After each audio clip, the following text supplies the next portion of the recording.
Good evening, fans. Welcome inside of the Panther Den as we get set for more non-conference basketball action on this Wednesday night. It's the Cherokee Braves and the Franklin Panthers ready to do battle. I'm George Young along with Tony Christie and a cast of probably about 1,000 inside of the gymnasium. Yes. It has been a packed house since the JV game started at 4 o'clock. I had trouble finding a parking space. I know that you did too, and you see folks behind us filing in to fill up probably all of the seats inside of the gymnasium tonight. Yes. It's just been less than 24 hours when the Lady Panthers fell to the Rabun County Wildcats last night. Tough game. Yes, it was. To begin the season against an opponent that has a lot of talent, even though they lost a lot from last year's state runner-up team.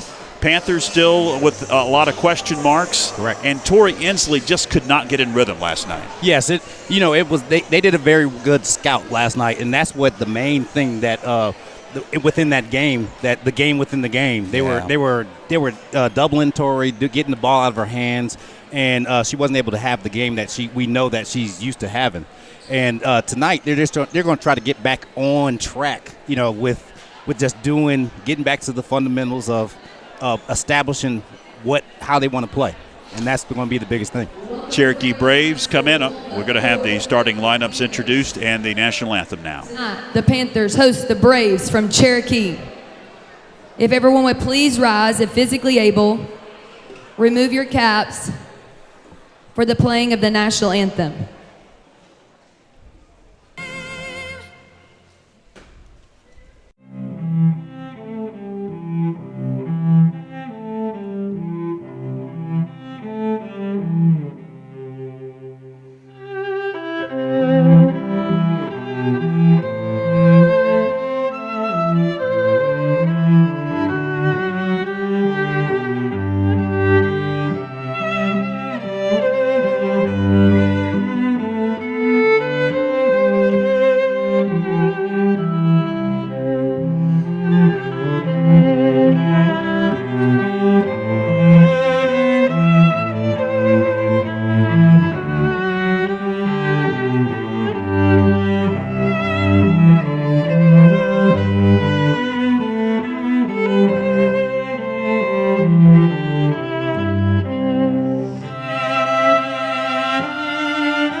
And now the starters for the Braves. Number 2, Kyla Moore. Number 4, Dea Swimmer. Number 12, Loshi Ward. Number 23, Creedon Arch. And number 32, Whitney Rogers.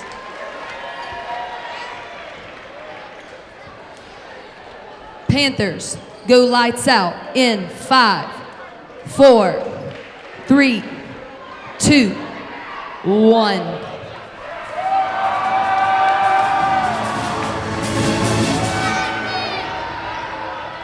Panther fans, get on your feet. Here come your Lady Panthers. She's a guard wearing number 10, Andrea Terrell. guard, wearing number 12, Callie Queen.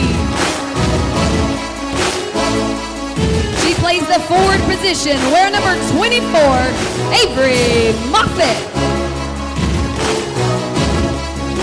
She's your guard, wearing number 30, Tori Inslee. And she plays the center, wearing 3-3, Rosalind McCullum. There's the starting lineups for both teams. I was mentioning before we had the starting lineup introduced and the national anthem played.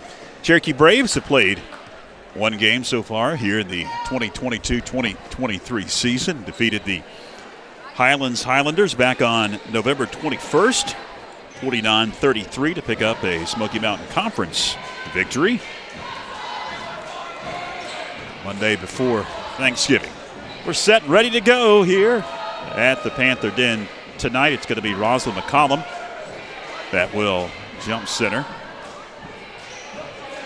against Loshi Ward for the Braves. Wearing yellow tonight, the Panthers in white. It's going to be the Braves that will control the opening tip. And quickly a shot up off the mark by Whitney Rogers from beyond the arc. And the rebound off to the Panthers. Very quick. Actually, very quick right there on that one. Callie Queen grabbed the board.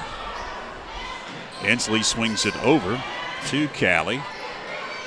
Back it goes to Inslee up top. She's got an attack. Left one high off the glass, and it is out of bounds. And to Cherokee now, they're going to reverse the call and say it was tipped off of a Brave. Yes.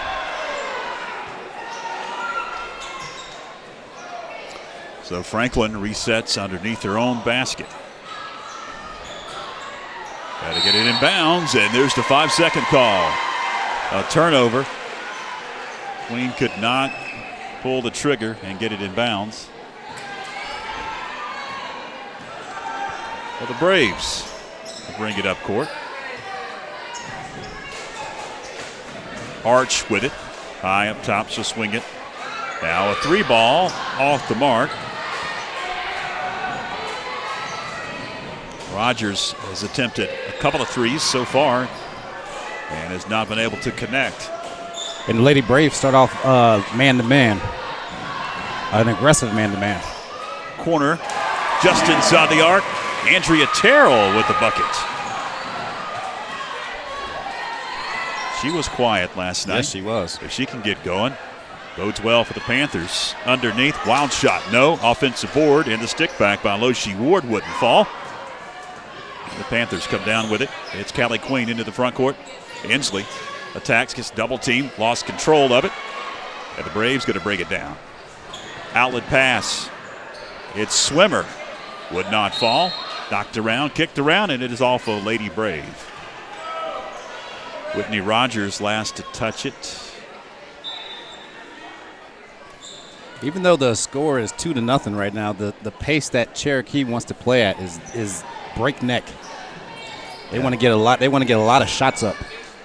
Both teams like to play at a breakneck pace, and a turnover. Queen gets her pocket picked. It's stripped away by Swimmer. Has it in the corner, gives it up to Rogers. She's open for three, and hit that one.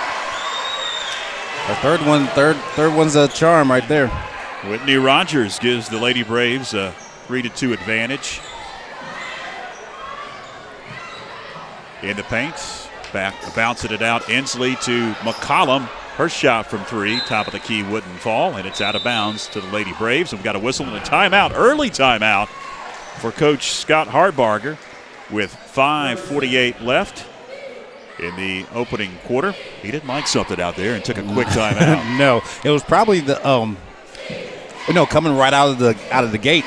The 3-point shooter shot the first shot, and she subsequently had 3 open threes. And that, I guarantee he's saying something about that. Rotate on defense. Yeah, rotate. Got to get out. You got to get out on her, especially because she shot with 4 seconds into the game. She shot the ball, so you're gonna have to make sure that you identify quick and adjust. We're back to action as the Lady Braves have it. By the way, I want to send a shout out to Kay, is our camera girl, student here at Franklin in the paint. Shot wouldn't fall for Kyla Moore. It's out of bounds. Cherokee resets. She is operating the camera for us. Appreciate you here in the girls' game. I believe we'll have somebody new for the boys' game. Swimmer with it up top. Over to Rogers. Rogers weaves her way, gives it up off the bottom of the backboard. Kyla Moore's shot, then a tie-up. And the possession arrow is with Franklin as Cherokee won the opening tip. And just right off the bat, I saw the difference between last night and this night is this game's going to be physical because there's been about 5 fouls and there's been none called so far in this game. McCollum backs in, gets tied up. And possession arrow with Cherokee. Usually these games are pretty physical. Yes. Usually a number of fouls are called. Right now, none have been called. Yeah. Well, the officials are settling into. It's just their first or second game of the year as well. 3 wouldn't fall for Swimmer. Off to the races. It is Inslee now gets bottled up. She's eventually going to cross that timeline. Inslee stops and pops. Can't hit. Long rebound. She secures it out of bounds into the hands of the Lady Braves. They're going to race up court. Heading the other way, an offensive foul on Loshi Ward.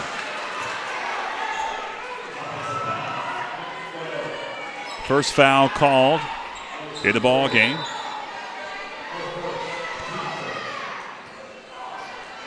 Slowing it down is Callie Queen for Coach Hartbarger. High pass underneath. Moffitt secures it off the glass. Good catch and good finish by Moffitt there. Rogers. Her pass knocked around, stolen. Callie Queen into the corner. Back to Queen. Approaching 4 minutes left here in the opening quarter. Wild shot by Inslee, and it's out of bounds. Didn't touch the Lady Brave.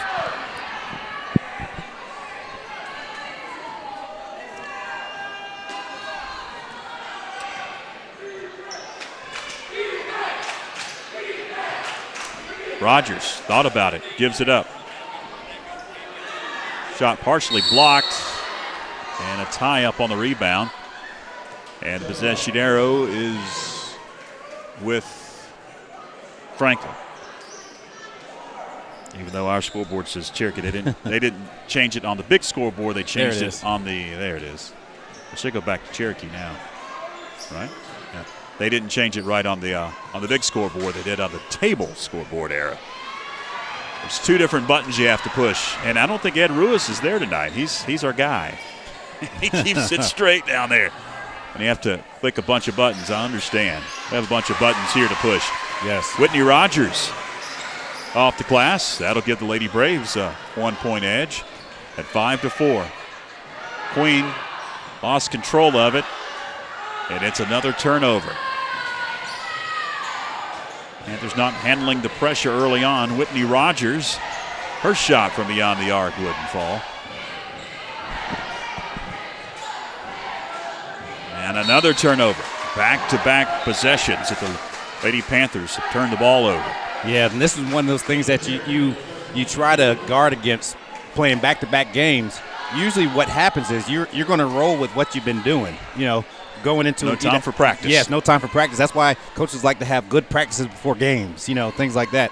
And, coming off a loss last night, they're still trying to figure out. It's early in the season. They're trying to figure everything out. So they don't know what actually works right now. Corner 3, good. Whitney Rogers. And that is her 6th three-pointer she's taken. She's hit 3. Inslee tries to answer. McCollum with the offensive rebound, and she can't get the bucket.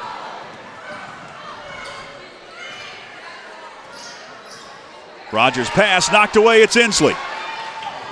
And Inslee gets her pocket stripped, and it's out of bounds. They'll say last touch by a Lady Brave. I thought it had gone off her leg for a moment, but it'll stay with the Lady Panthers. Cherokee up by 4. doubled up the Panthers here in the first quarter. Nice play. Moffitt off the glass. And that was set up because Moffitt, on her initial screen, she actually screened for her player and got them wide open. Then she ended up being wide open as well. Swimmer lifts the pass. Left side, Davis. Now it goes back to Swimmer, and she hits. Swimmer nails the trifecta, and all of a sudden it's an 11-6 Lady Brave lead. With 1:50 left, it's Queen trying to split a double team, runs into a wall. Lady Braves pick it up. Off the glass and good for A.J. Hill. But it's 13-6 Cherokee. Like I said before, this game is going to be a physical game. Inslee gets fouled on the shot. And that'll send Torrey to the line for the first time. Foul going against Kyla Moore. He said it was on the ground. Oh, really? Yeah. Inslee was waiting to. Yeah, I saw. Okay. Yes.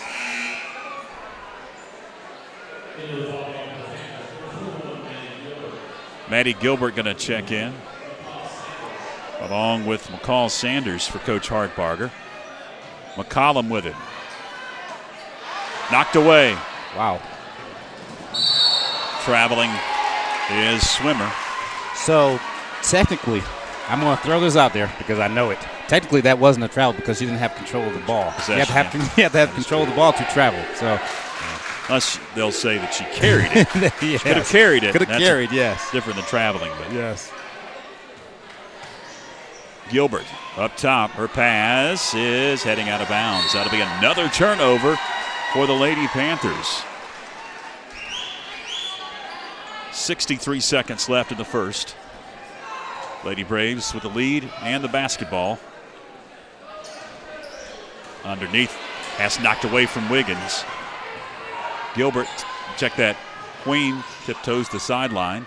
Lifts the pass to McCollum. McCollum heaves one. Hits the rim and bounces into the hands of the Lady Braves. A.J. Hill.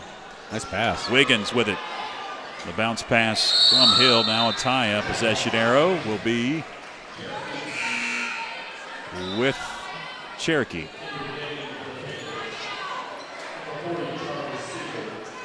Charlie Siegel going to check in for Hartbarger.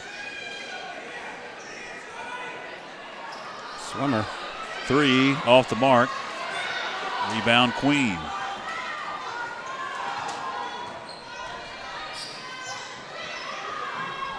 Good pass. Now, nice cut. Couldn't convert. Underneath was Gilbert. Pass knocked away. Out of bounds. Stays with Cherokee. 13.6 seconds left. Alexis Smith has checked in for Coach Ann Gardner and the Lady Braves for the final 13 seconds of this first quarter. Swimmer has it.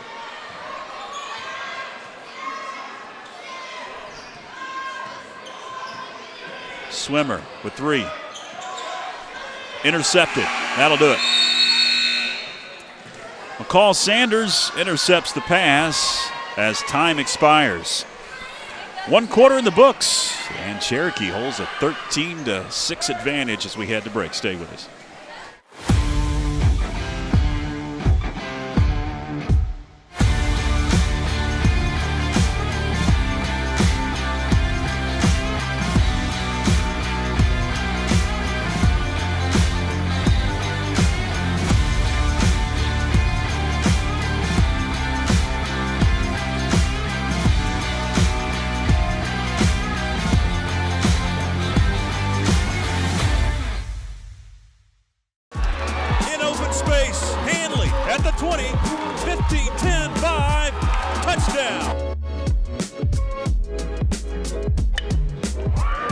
Hits one into right pretty well. Right fielder backpedaling.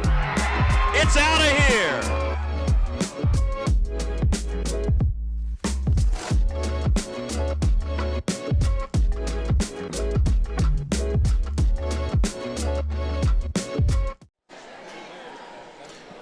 Welcome back as we begin the second quarter. 8 minutes up on the scoreboard. Franklin has possession. Out of the break, it'll be Andrea Terrell controlling it up top. Gives it up to Queen.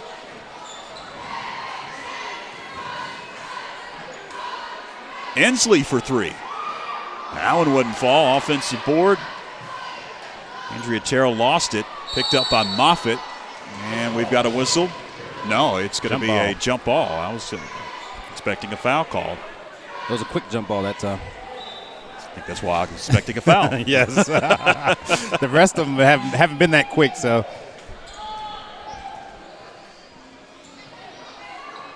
I think they've got the possession correct now. Yeah. The possession on our scoreboard is correct. The possession arrow. POSS at the bottom there of the scoreboard. Terrell. That one wouldn't fall. Good rebound. Offensive board. Queen gets fouled. She got bumped. That'll be the second whistle on Cherokee. And that one is going against Moore. Kyla Moore. No, it will not be Kyla Moore. It'll be, I don't have a 40 on my roster. Now it's Swimmer officially. They put it up on the scoreboard. In the paint. Andrea Terrell breaks the snide. The Panthers had gone through a drought in that first quarter into the second. They get a 13-8 Lady Brave advantage. Whitney Rogers for three. She hasn't attempted a shot outside of the arc so far in this game. Yes. She's hit 3 threes. Queen running shot. Wouldn't fall. It's Wiggins with the rebound as the Lady Braves bring it up. In the bright yellow uniforms, Alexis Smith able to clean that one up after shot was partially blocked. She picked it up and put it up for a 15-8 advantage for her Braves. It's McCollum up top. Drives in, kicks it out. Moffitt now to Ensley.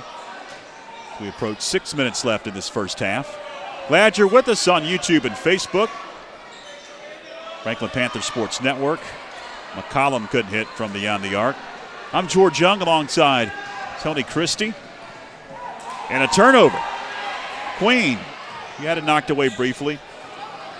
Gives it up to Ensley. Ensley off the glass. Nice layup right there by Tori, sticking with the play because she was behind the play. And when it got tipped by Swimmer, she picked it up and took it in with the left hand. A.J. Hill off the glass. 17-10. Lady Brave advantage. In the corner, it's McCollum. She kicks it over to Ensley, three. No. Terrell grabbed the rebound. Her stick back wouldn't go. And it's Wiggins for the Lady Braves. Now Swimmer underneath. Smith got fouled. She'll be at the line, I believe. I've said this before. Yes, she will be at the line. She will be. And the first foul on Franklin is going against Rosalind McCollum. Just a second under 5 minutes left in this first half. First shot rolls off. Alexis Smith will have one more. Wholesale substitutions for both teams. Siegel has checked in for Hartbarger, along with walking stick for Gardner. And Gardner, the head coach of the Lady Braves. We get the other substitutions here in a moment as the second attempt from the free throw line, no good. McCollum grabs that rebound, finds Ensley. Ensley to the hole, no. Rebound, Siegel. She couldn't get it to go. And the Lady Braves come out with it. Outlet pass, too tough. And over the hands of Creedon Arch, out of bounds.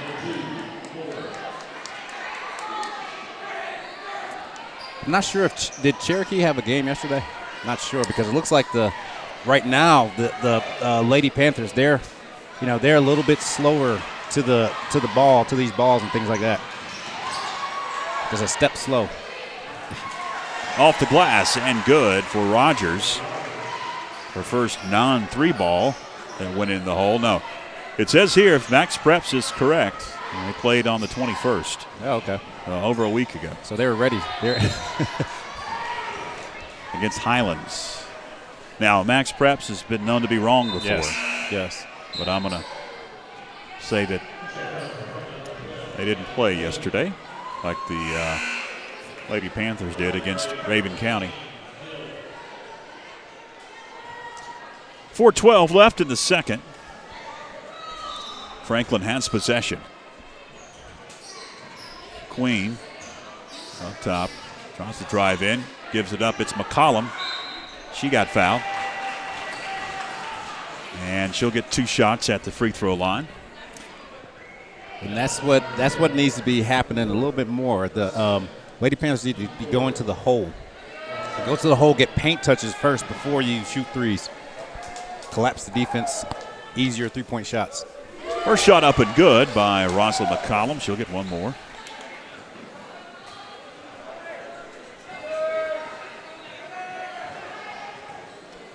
Rosalind's a player that can get to the free throw line a lot. And, you know, when she's being aggressive going to the hole like that, she will get there. She'll get fouled. And a traveling violation on the Lady Braves. A turnover. Rogers checks back in. Has taken a seat is Loshi Ward for Coach Ann Gardner. He just joined us. Franklin lost last night to Raven County, coming at 0-1. Underneath it is Charlie Siegel, who is going to head to the free throw line. Cherokee won against Highlands back on the 21st, 49-33. Both teams have played 1 ball game in this early part of the 2022-2023 campaign. Siegel can't hit the first. She'll get 1 more. Foul was on Creedon Arch, her first, team's 5th. That was good low post position that Siegel got there. She did her work early and got the defender on her back very deep into the lane and finishes that second one. Got the roll on the second.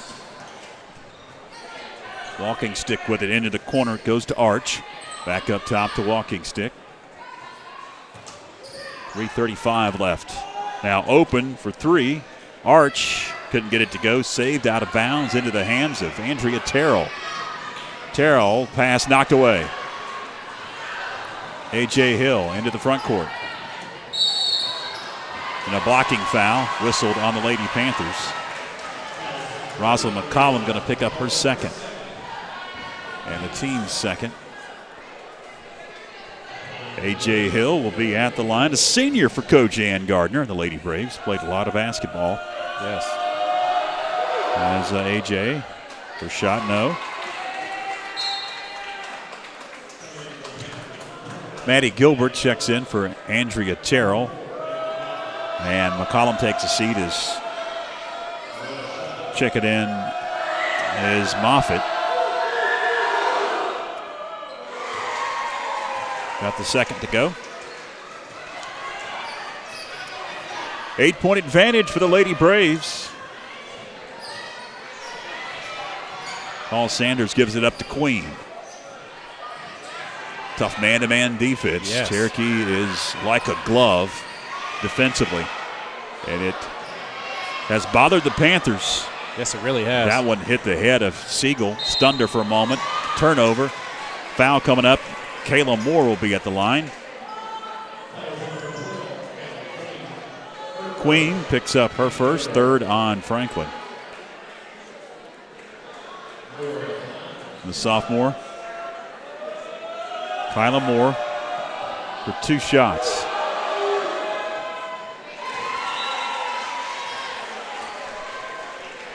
Tori Inslee back into the game. She got a breather.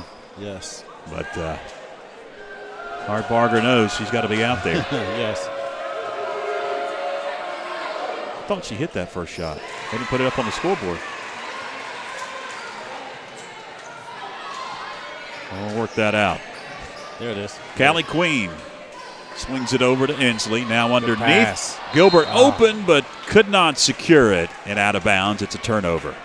Good pass right there. Maddie was actually trying to make the basket before she caught the ball. So Whitney Rogers across that timeline. We'll swing it over to Hill. Deep three. A.J. Hill gives the Lady Braves their biggest lead of the night at 25-12. Queen. Gilbert now can't get the roll. Not much spring to that basket over there. Did you see it? Just kind of sat there. And then died. Yes. It died. You got to adjust the springs in that thing. And she shot that from deep, so it should have, banged and, Yeah, that was really weird. Franklin retains possession.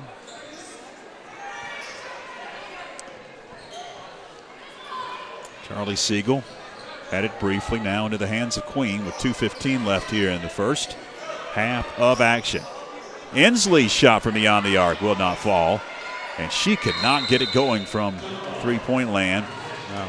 And it's another tie-up as Eschinero going to stay with the Panthers. 2:07 left in the second.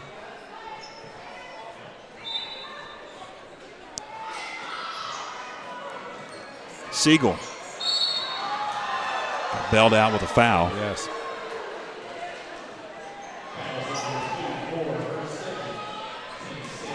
On the ground.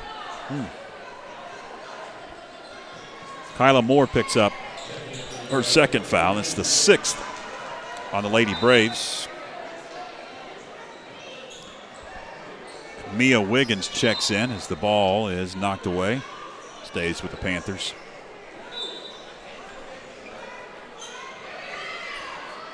Inslee. Offensive rebound, Siegel, and she gets slapped on the head. Yes. And that's going to send Charlie Siegel to the line for a couple of shots. $1:57 left in the first. Halftime coming up here. Just a few. We'll, believe, have another performance by the cheerleaders before we head to break. Siegel's first shot up and good.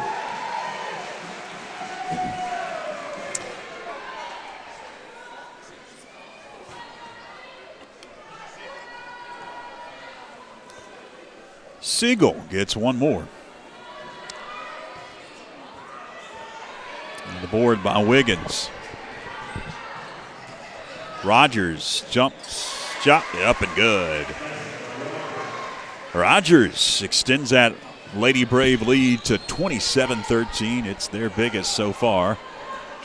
Got a dominating performance offensively and defensively. They have stymied the Panthers. Foul, or did you step out of bounds? I would call the foul, I think. Yes, the foul on Cherokee. I believe it's going against Rogers. Yes, it'll be Whitney Rogers first and the 8th team foul. So 1-1 coming up for Callie Queen. Sophomore guard. Can't hit the front end. Nothing going right for the Panthers. No.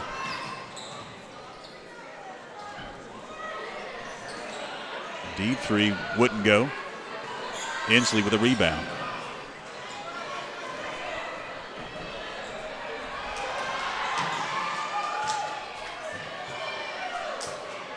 Siegel threw her hands out of bounds. That's a turnover.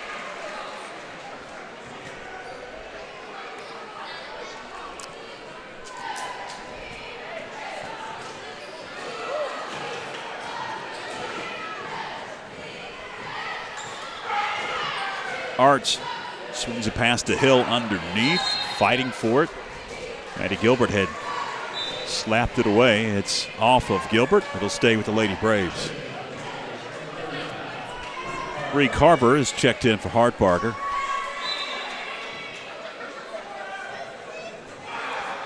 Rogers guarded down by Inslee and gets it knocked away. Up court, it's Torrey. Off the glass, wouldn't fall. Fight for the board into Bree Carver's hands. She couldn't get the baseline jumper to go.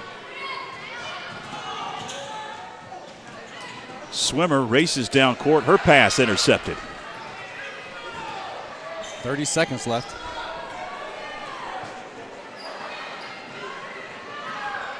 Inslee, wild shot. And another tie-up, and the possession arrow is with Cherokee.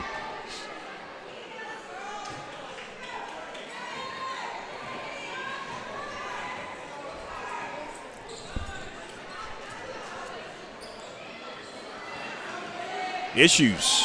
Wiggins turns it over into the hands of Moffitt. Get going to the basket. Got 8 seconds left. Callie Queen over to Corey Inslee.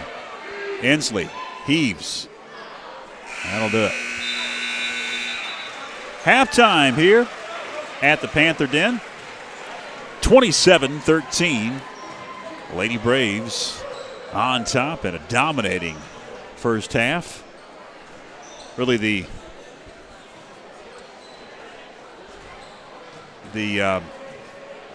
pressure by Cherokee, Tony. Yes, it has. Was the story. Caused a lot of turnovers, and offensively still, Tori Inslee not able to get in gear, and that's really hurt the Panthers. Yeah, and yesterday was a tough game. It was a up pace, back and forth game. So I know that has a lot to play in it too. But yes, you're correct. The pressure kind of it wears on you after a while. Like at the beginning of the game, it was maybe a 2-point game. And then 3, 5, 7. That's what pressure does. And so the Lady Panthers just had to come out in this second half, try to take their time. They have the size advantage. Get it ball down low to Siegel and all of them down there. And just keep on going to the hole, get to the basket, keep getting fouls, and those fouls start to add up. So that's what they need to do. Just keep on attacking the basket.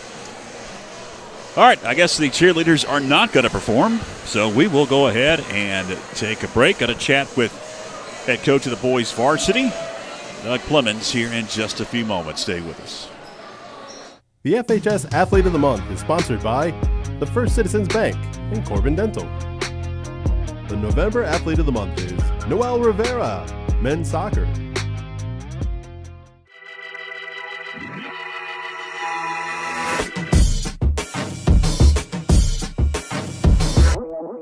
Hi, my name is Noel Rivera. I'm a senior. I play soccer at the Franklin High School.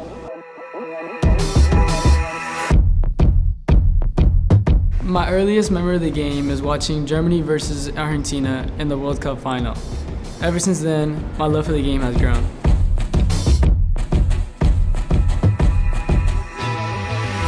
This year, I was a Mountain 7 All-Conference selection. I was also Offensive Player of the Year and regional selection. And for the first time in school history, I was an all-state selection for soccer. After high school, I'm looking to play soccer in college, and I'm looking into Milligan or Mars Hill.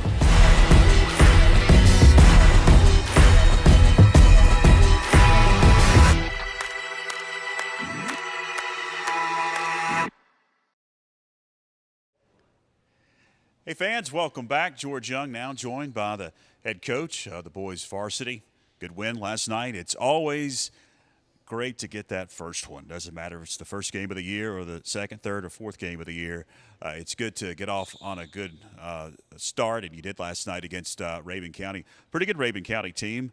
At least last year they were, and they had a lot of guys coming back from that team, and you guys really dominated them last night. I felt like we played well, especially on the defensive end. Felt like our pressure really bothered them. I felt like we were able to convert our defense over to offense, and we're able to score some easy points in transition that way. Like you say, they are a good team. They really haven't had a chance to come together yet because of football only ending a couple of days ago for them. So I'm sure when we see them in a week and a half at their place, it'll be a different story. But at the same time, I thought we did some things to take some of their better players out of the game. They were able to cut in our lead at the end of the game, but we had we had subbed out already, and they were able to, like I say, score some points on the guys that came off the bench. But I felt like it was a good learning experience for us, so we kind of got a gauge on what we could do. Felt like we had a couple of, or really 3 really good, outstanding performances. I hate to single kids out because we are a team-oriented philosophy, but I thought Cal Drake dominated, had 27 points and 10 rebounds. And then Max McClure did a really good job on their point guard, Cooper Welch, held him to 14, and some of those came after we had subbed out. He also played the point guard for us, only had 1 turnover, scored double-figure points, and did a good job running the team for us. And Josh Zollner had a good, solid game. Defensively, he was all over the place, really quick. He's really quick, and last night he was able to knock down some shots, so those 3 guys kind of pushed us on through. It seemed early on there, Coach, it was an up-tempo game. Both teams came out with a lot of intensity, a lot of adrenaline. It was first game of the year for you guys, second game of the year for Raven. It's a rival game. A lot of intensity, and then it just kind of seemed both teams settled in. They did. I felt like with us, again, our defense was there, throughout the whole game. For them, I felt like it was a matter of them trying to figure some things out.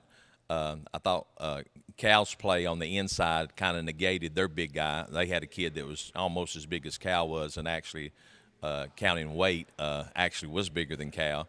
And then they had some athletic kids too, that were able to jump well and quick. And so, but I was really happy with the way we played. The way we were able to sub in and out throughout the game. Some of that was by design. Some of it was necessity. We got in deep foul trouble in the first half, but then we stopped reaching so much in the second half, and so we were able to get our starters some more minutes in the second half and finished out the game good.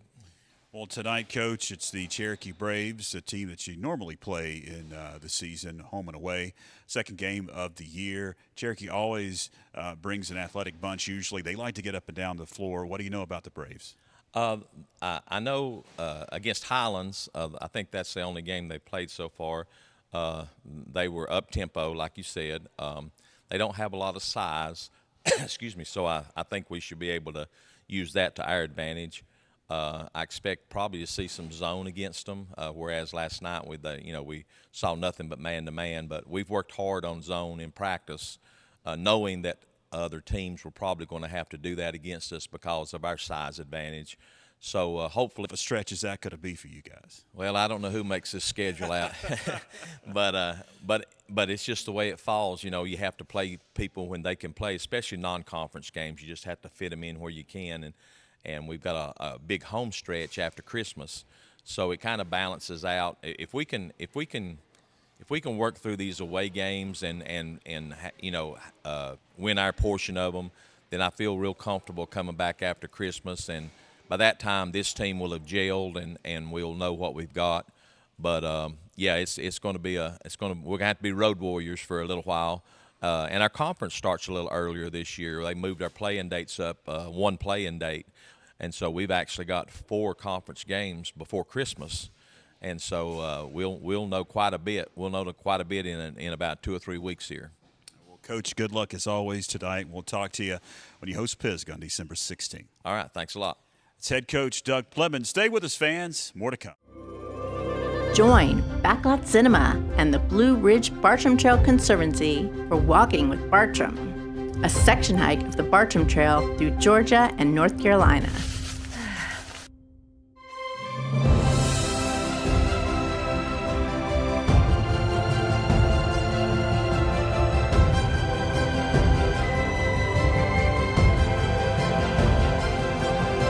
Streaming now on YouTube and Facebook.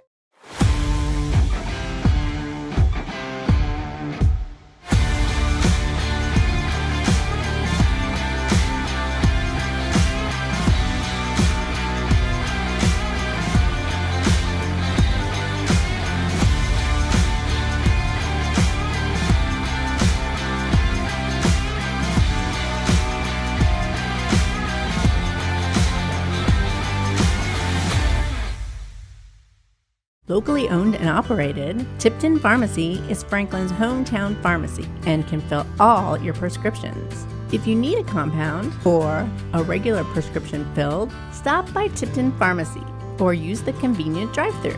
Tipton Pharmacy is located at 175 East Main Street in Franklin. Welcome back, fans. About 30 seconds until the horn sounds, and we'll get to third quarter action. 27-13. Lady Braves on top of the Lady Panthers. What do you think that Coach Scott Hartbarger talked to his girls about there in the locker room? Handling the pressure. That was probably the first thing. Handle the pressure on offense, and then on defense, make sure you're getting back. The main reason there were a lot of live ball turnovers in that first half. And live ball turnovers, what happens is nobody's able to get back. You're not able to set your defense up. So those two things are probably the headlining topics in that probably spirited halftime speech. We'll see if he was able to light a spark offensively, because that has been really the challenge early on. And yes, for a few games last year, you saw offensively the Panthers struggle. Rosalind McCollum to the hole. Aggressive. Rosalind McCollum will get the scoring going, 27-15, and I'm sure that as there's a collision at the center jump circle, is it a foul? What happened? He called travel. Oh, he called travel. But she was still dribbling. Okay. Well, that's why the Cherokee fans across the way were a little upset. I understand that. That was what was so baffling. I couldn't understand what was going on. McCollum gets double teamed, kicks it back out. McCollum with it again. Over to Terrell. Shot short. And fouled from behind, Ward. And Callie Queen will pick up her second. 27-15. Lady Braves have pretty much led the whole way. It was back and forth early, but it took control midway through the first quarter. Shot wouldn't fall from the corner. Callie Queen brings it up. Over to Moffitt. Moffitt's pass intercepted. Swimmer racing up court for Coach Ann Gardner, and she's going to get her pocket picked. Queen finds Inslee. Puts it on the deck. Nice. And able to spin and shoot and get it off the glass.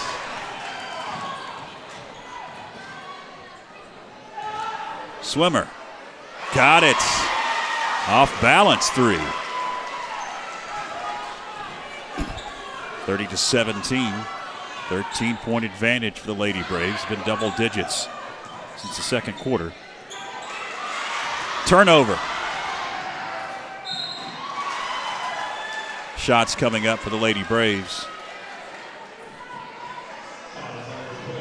It's going to send Oshie Ward to the line. Queen going to pick up two quick ones. That's her third. Ward's first shot. That one would not fall. One more with the charity stripe. I'm George Young along with Tony Christie and our fantastic crew tonight, including our lone camera operator outside of the robotic cameras that we've got inside the gymnasium. Kay is operating the main camera. We appreciate her. Student here at Franklin. Three up and good. One of the main things you have to defend with Cherokee is the three-point shot. You know, they're not big, but they're going to shoot a lot of threes. Yeah, Whitney Rogers, you're going to have to guard her outside the arc. She can shoot from anywhere, and she's hit. I think that's her 4th tonight. And a turnover. Swimmer.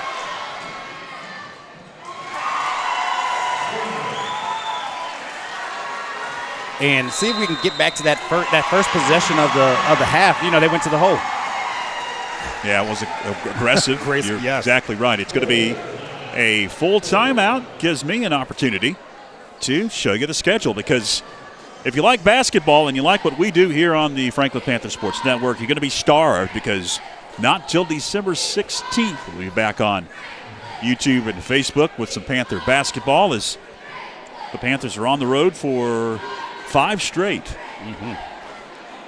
Tough stretch. It is a tough stretch for sure. At Cherokee, they'll have a rematch with the Braves on the 6th. head to Hayesville on Saturday. We'll be able to, if you've got a subscription to the NFHS network, watch that game at East Henderson. And then that's the first conference game. First conference game, then a trip to Raven, and then a trip to Waynesville. Before we talk to you again here on the YouTubes and the Facebooks. 35-17, all of a sudden it's ballooned to an 18-point advantage for the Lady Braves, their biggest of the night. And Hartbarger had seen enough. Call timeout. Terrell with it. Finds Inslee. Inslee can't get it to go. Swimmer with the rebound. Lady Braves attack. Good pass. I say her foot was on the line as she secured that errant pass that was heading out of bounds.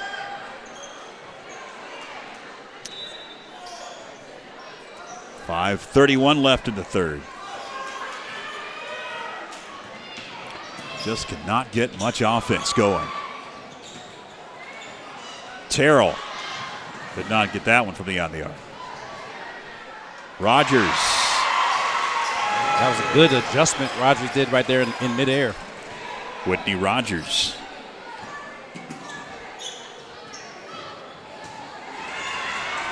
Another turnover.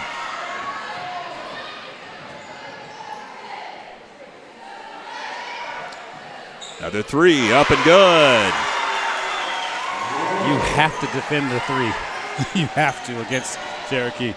Kyla, or check that Loshi Ward with the three. And we got a whistle and a foul going against the Lady Braves. Let's see if she was in the act. Yes, they're going to send Callie Queen to the line. And that looked strange by Callie Queen. She kind of forced a shot up. But what you have to do is you kind of have to force the issue of getting to the basket. First shot by Queen, no good. Nothing going right offensively, Tony. Yeah, offensively, it's been a struggle, especially because the defense has, it's been a struggle on defense, kind of affecting the offense. And Cherokee getting warmed up offensively. It's Ward pushing it up court. Moore for three. Got fouled. Yes. 3 shots coming up. And what happened there is Cherokee pushes the ball so great down the floor that was late. The defense was late getting there, and then on the box out, you're gonna get a foul.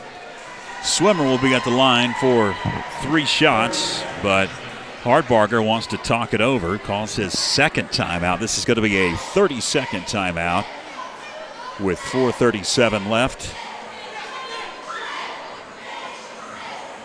Appreciate you joining us here on YouTube and on Facebook. Of course, coming up about 10 minutes after the conclusion of the ball game you're watching right now, it is the boys varsity that it will take to the court. It should be a high-flying affair. Yes. Both teams like to get out and run up and down the court. And coming off a victory last night, I'm sure the Panthers have some confidence coming into this one. 3 shots coming up for Dea Swimmer. First one up and good. And by the way, Swimmer's just a freshman. Yes. I knew that because I've seen her play in the Community Travel League that Cherokee's a part of. And I've seen this whole team grow up from playing in Pee-wees to now, and they've always done very well in that league. Hits them all, does Swimmer. 43-17. Cherokee blowing out the Lady Panthers on their home court. Inslee. There it is. Got it to go. In traffic. Bodies hitting the deck. And nothing but net for Inslee. Sometimes it just takes one. Yeah, there you go. You just have to underneath force off the glass. It's Wiggins with a bucket. As Cherokee responds, Queen gives it up to Inslee.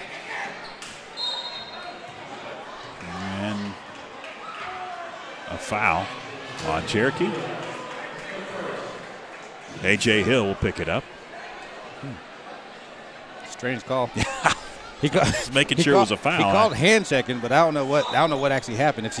Because it's automatic foul if you put two hands on. So I guess that probably what happened while she was standing there.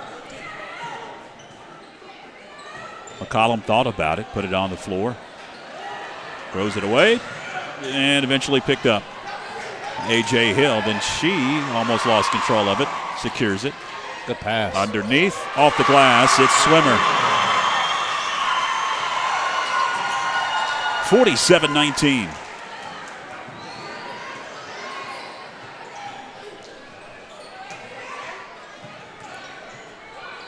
Inslee fights for the rebound but can't secure it. Wiggins did, and she threw it away. It'll be a turnover for the Lady Braves. Walking stick checks in for Coach Ann Gardner. Swimmer takes a seat.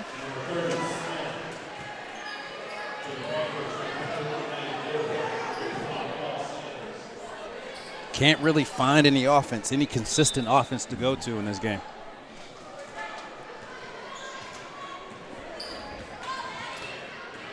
Clock ticks. Approaching 3 minutes left in the third. McCollum inside the arc. Rebound Cherokee and off to the races. A.J. Hill, coast to coast. Knocked to the floor. She'll be at the line for a couple.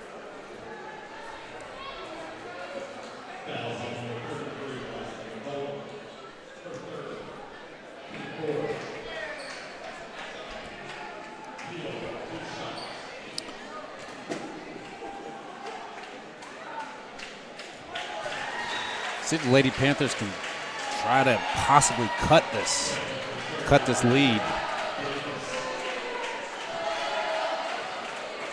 in this next 3 minutes.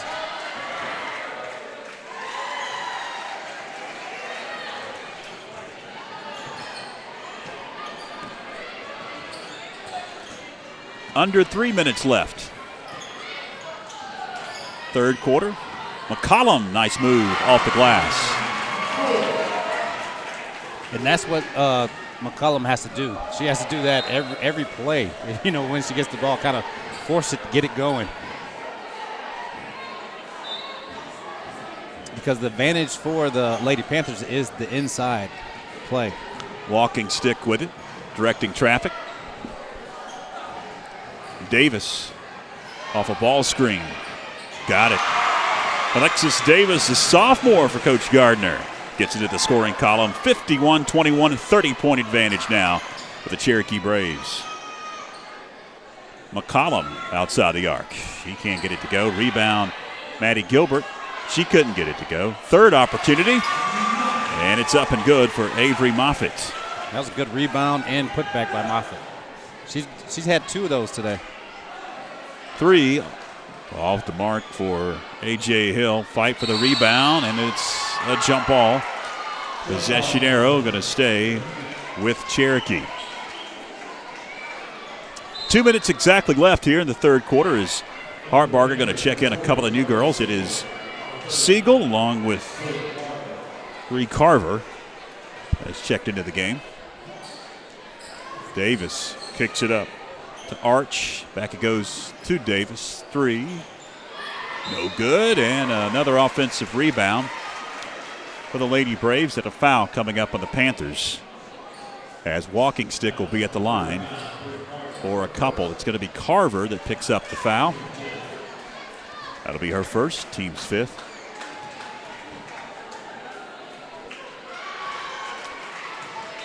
First shot up and off the mark.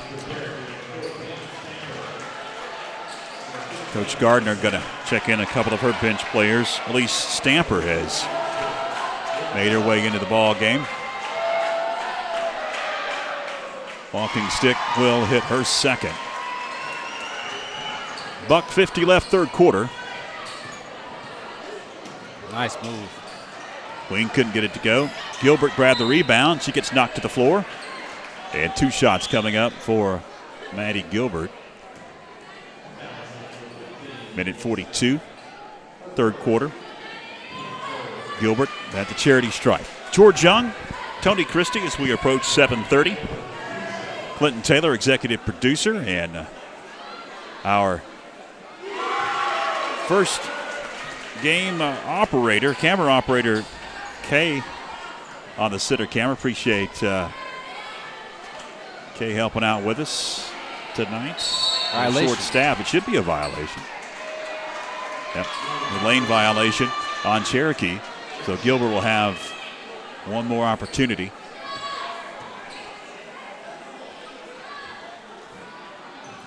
And she can't convert.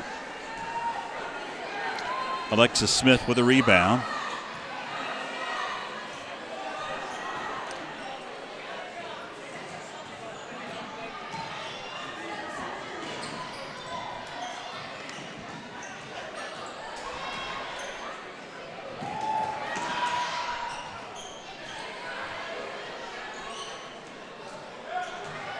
Davis tiptoes that baseline. There's a fight and tie up possession arrow. Timeout going to be called. Yes. By Coach Ann Gardner. It'll be a 30-second timeout called by the Cherokee Braves. We'll talk things over with a commanding 52-24 advantage. Yeah, and Coach Gardner, what she was doing was everyone in there, those are all subs right there. So they were a little bit out of sorts right there, and she was just trying to get them, make sure they get into order. So saved the possession. Yeah, called the timeout. Too.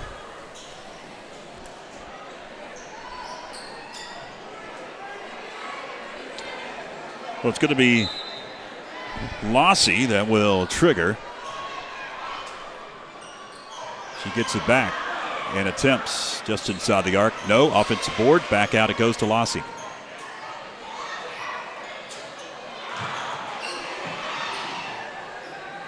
Carver on the deck, secures it, fires it off of a Lady Brave. So the Panthers will keep possession with 56.8 left.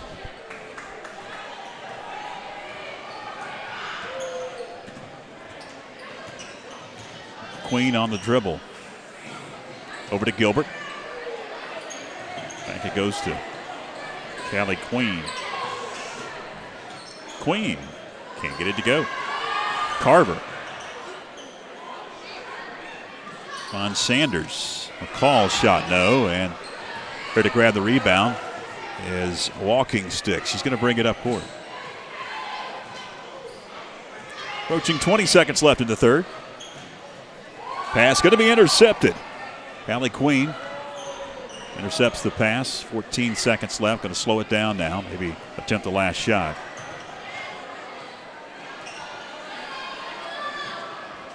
Over to Carver. Carver going to find a cutting Gilbert. Running shot no for Gilbert. Rebound Walking Stick, and that'll do it. 3 quarters in the books. 52-24 commanding lead for the Cherokee Braves as we take a break.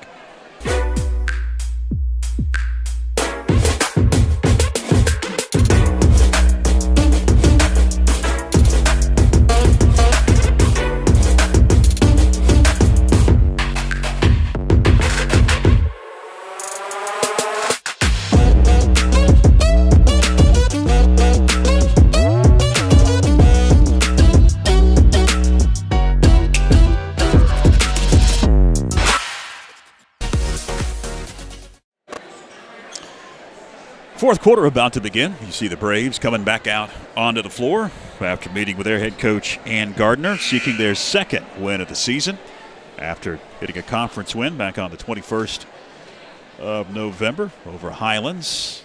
Trying to make it a Macon County sweep. Yes. And they've got a commanding 52-24 advantage. At least through the month of November, they'll play Highlands again in conference. And they'll play the Panthers again coming up in just a few short days on December 6th.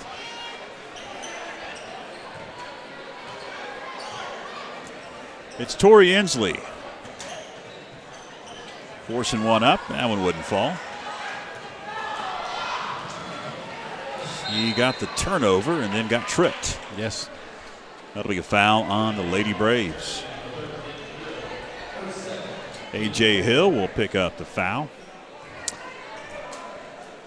We appreciate you tuning in on YouTube and on Facebook. If you have not, go ahead and like our Facebook page.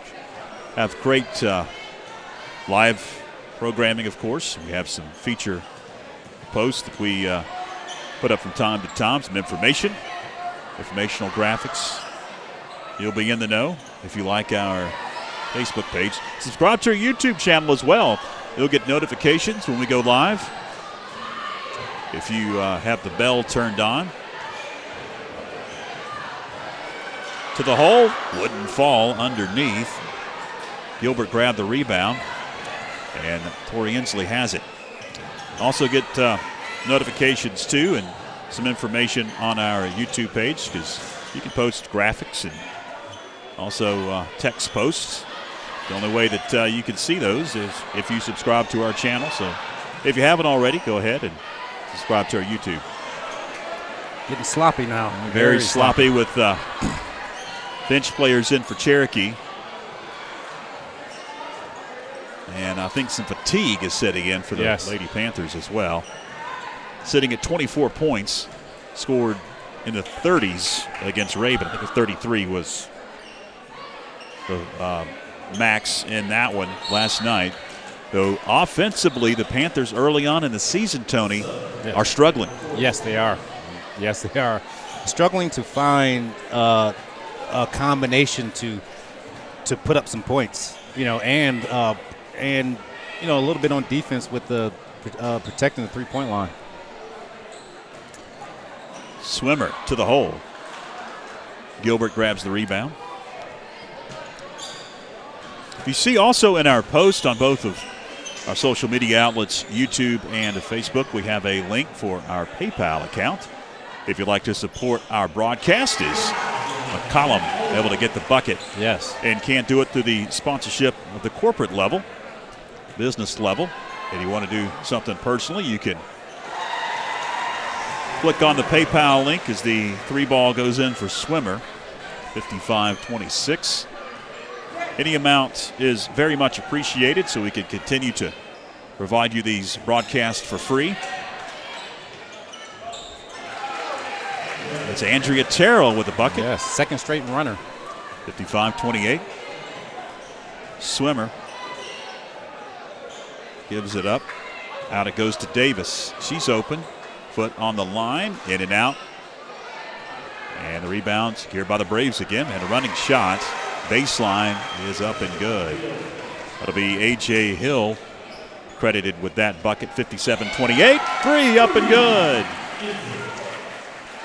Tori Inslee finally nails a trifecta. She's attempted a bunch early on in this season. I think that was probably the second one by the Lady Panthers in 2 games. And Cherokee answers. A.J. Hill, 60-31.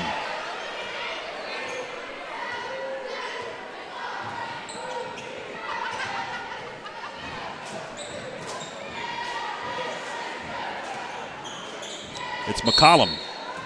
Blocking foul on Lady Braves. We'll send McCollum to the line. It'll go against Swimmer.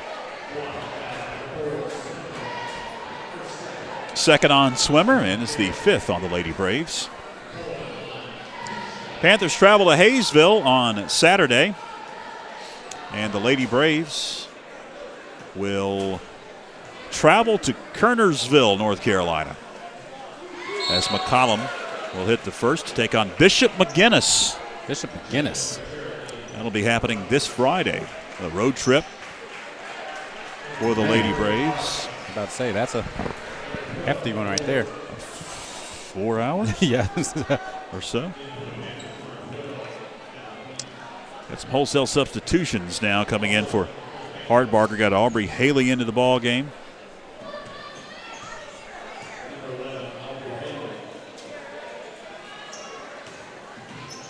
We'll have some more coming in at the next dead ball that we'll get in before that shot had gone in. Approaching 4 minutes left, as looks like Coach Gardner's put her starters back in as it's Moore lost control of it. To close out this game. Yes, and that's why, a lot of times, a lot of coaches, especially early in the season, they'll put their starters back in the game to close it out for the next game. Whitney Rogers got her own rebound. Good pass.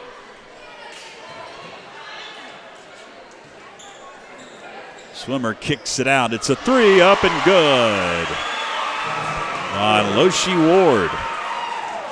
And the Lady Braves are putting on a shooting clinic here in the second half, especially from beyond the arc. McCollum.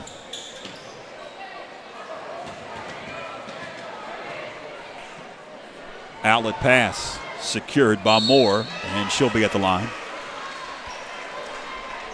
Shot was off the mark. Foul going to be on Aubrey Haley. That'll be her first, team 6th. Kyla Moore, 2 shots. First one's off the mark. Charlie Siegel checking in,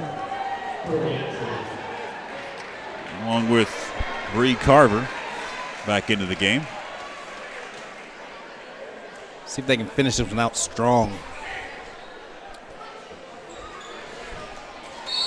Moore hits the second. She'll take a seat as checking in for her is Wiggins.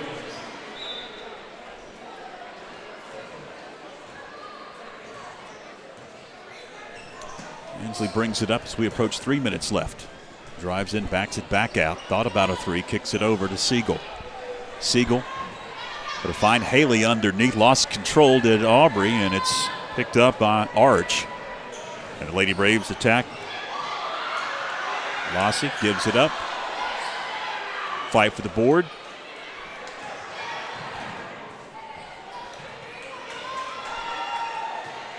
And it's underneath. Wiggins. No. Carver with the rebound. And something for everyone at home to make sure these same officials are going to be doing the boys' game. And it's going to be, I think it's going to be a very, very physical game where they're going to call a million fouls. One of the two. It'll be on Arch. That's her second. And the 16 foul on Cherokee. Charlie Siegel to attempt a couple. Can't hit the first. And Charlie, for this being our first two games on varsity, she's done very well. She's actually done very well down low, and it takes a little bit of game time to get used to varsity post play. But she's done well so far this past 2 games. Can't hit the second. And Davis brings it up. Lassie, it's her pocket pick. It's Inslee. Tori Inslee doing what she does. I think she's the all-time leading steal leader for the school. Wiggins got fouled.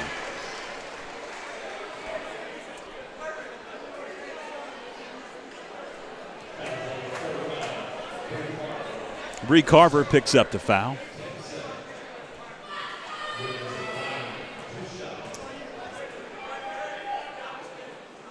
Wiggins will hit the first.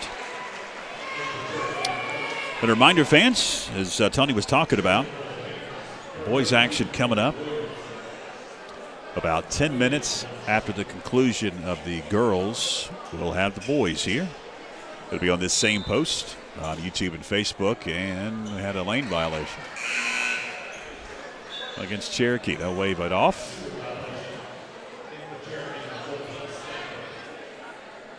.203 to go, and the decision has been made. It's just a matter of what the score is going to be in this one.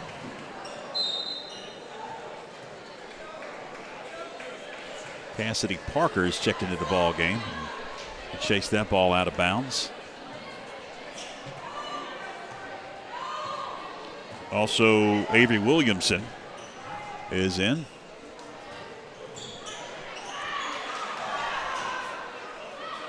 Smith holds it high, kicks it over.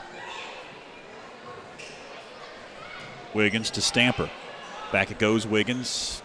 Stamper thought about driving in, then lifted a pass that was knocked around. Davis secures it. $1.25 as the lob goes underneath to Wiggins, and it's last touch by Siegel. It'll stay with the Lady Braves.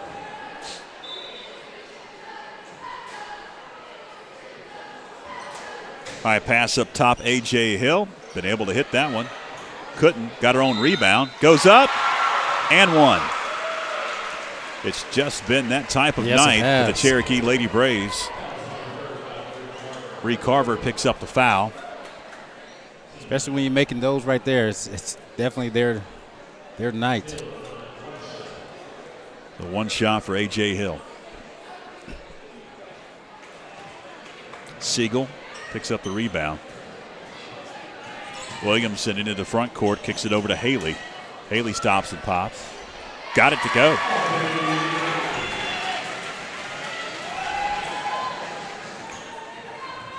Good one dribble move by Aubrey Haley.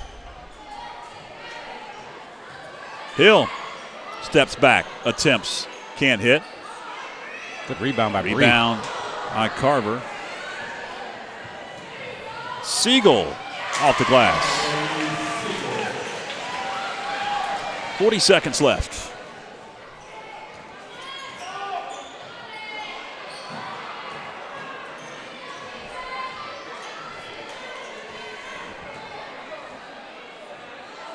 Wiggins off the glass. Good interior passing by Cherokee on that one. 15 seconds left. Williamson dribbles, kicks it over to Carver, and she turns it over as she was lifting a bounce pass to Cassidy Parker. 6 seconds left. At the buzzer, that'll do it.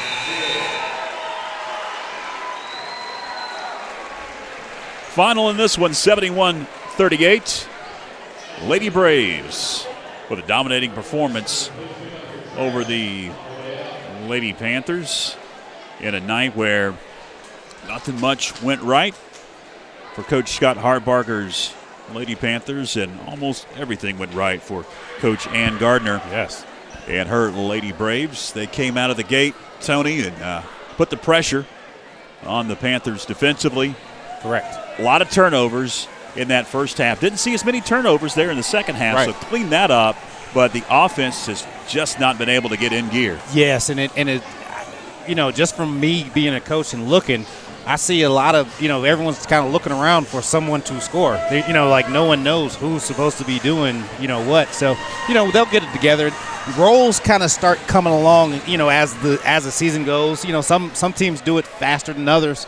You know, the Lady Panthers just have to figure that out, figure out who has what role. Good news for the Lady Panthers. Trip to Hayesville on Saturday. Maybe a chance to get in gear offensively. Yes. Hayesville does not have a lot this year offensively. Mm-hmm. And we saw them in the scrimmage a couple of weeks ago. And the Panthers really able to dominate Hayesville in the scrimmage. And we'll see if that, obviously, scrimmage in the regular season is a lot different. Yes. We'll see if that translates be able to. in possibly the first win of the season. Especially if it gets stuff that's consistent and easy. That's the main thing. Well, you see the Panthers and the Braves are out on the court. They're getting warmed up as we're going to have boys varsity coming up here in just a few moments. They put about 15 minutes up on the clock, so we'll chat a little bit longer. Okay. We do have Coach Doug Clemens to hear from. Yep. In just a few moments. We've talked about it throughout the girls' broadcast because really the Braves and the Lady Braves, very similar offensively. Correct. They like to, and defensively, they like to pressure you. They like to get up and down the court. Yes. And I'm sure that's what we're going to see tonight. Yes, and it's the same thing. You know, seen these teams for a long time because they all play in that community travel, and they'll pull up a lot of threes too. You know, the boys, that's what they'll do, and they play hard throughout the whole game. You know, so it's going to be a test for the for the Varsity Panthers right now, Varsity boys, in this game. Well, Cherokee also, just like the Lady Braves, the boys team able to defeat Highlands back on November 21st, the Monday before Thanksgiving. A little closer than the girls. It was 57-46 in that one. Able to open up the season with a victory over the Highlanders, similar to the Panthers, able to pick up a regular season victory last night in the season opener against Raven County Wildcats. Really in a dominating performance last night. Yeah. I think really took a lot of folks by surprise. I know Raven's going to be a lot better as the season goes on. They'll match up again in a few weeks, but really impressed by the Panthers in that game last night. Yes, you know what? The Panthers, a lot of people didn't, because our team was so good last year. They were so good, with the first, 6 guys. You didn't realize that these other guys that were sitting there, they were very good too. And so everyone got to see them play last night. And, it wasn't a surprise to a lot of the people that have seen them, but, it is a surprise. And, right now it's a good time, for them. They're trying to learn. They're still trying to learn. They're going to get better as the season goes because, last night Max McClure didn't actually get going until like maybe, middle of third quarter. And then, Joshua Zollner was pretty good, throughout. Keller Lamb needs to pick it up some. And then you had Cal Drake, lead the way with 27 and 10 in his very first varsity start. So, the Panthers, this year's Panthers is a little different, but it's you kind of see the same things happening. Like the guys, they played against those guys last year. They played in practice every day, and sometimes, because some of the stories I've heard that they used to beat them sometimes, every once in a while. So, it was a lot of pushing, getting better. And that's why when the Panthers came out yesterday, they came out roaring, ready to go. All right, well, we are approaching about 8 minutes until we'll have the starting lineups introduced. So let's head to break. We'll hear from Coach Doug Clemens recapping last night's game and previewing tonight's contest with the Braves coming up here in just a few moments. Stay with us. In open space, Hanley at the 20, 15, 10, 5, touchdown. Davis hits one into right pretty well. Right fielder backpedaling. It's out of here.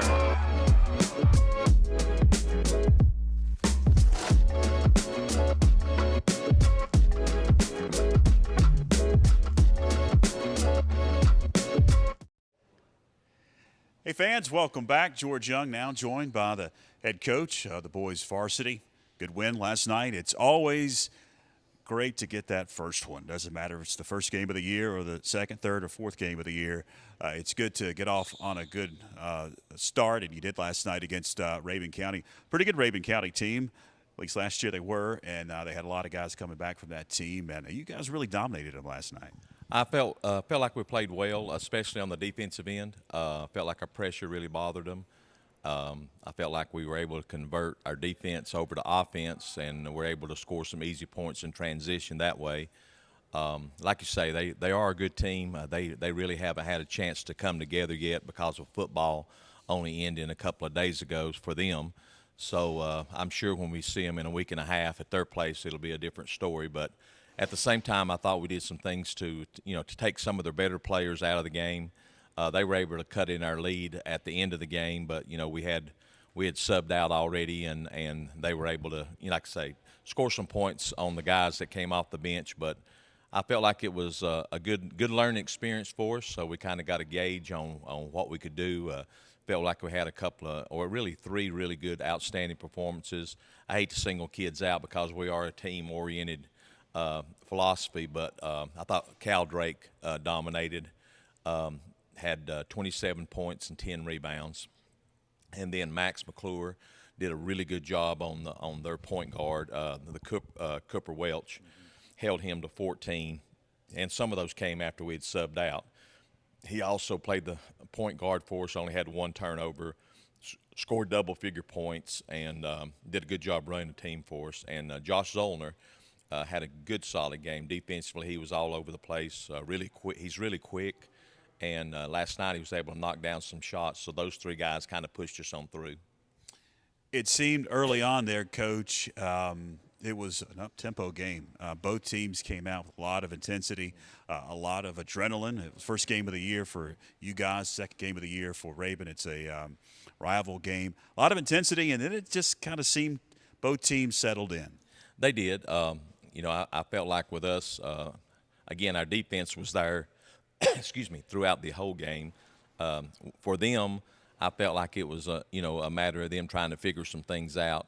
I thought Cal's play on the inside kind of negated their big guy. They had a kid that was almost as big as Cal was, and actually, counting weight, actually was bigger than Cal. And then they had some athletic kids too, that were able to jump well and quick. And so, but I was really happy with the way we played. The way we were able to sub in and out throughout the game. Some of that was by design. Some of it was necessity.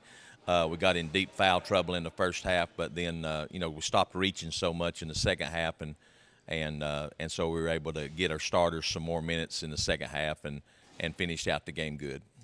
Well, tonight, Coach, it's the Cherokee Braves, a team that you normally play in the season, home and away.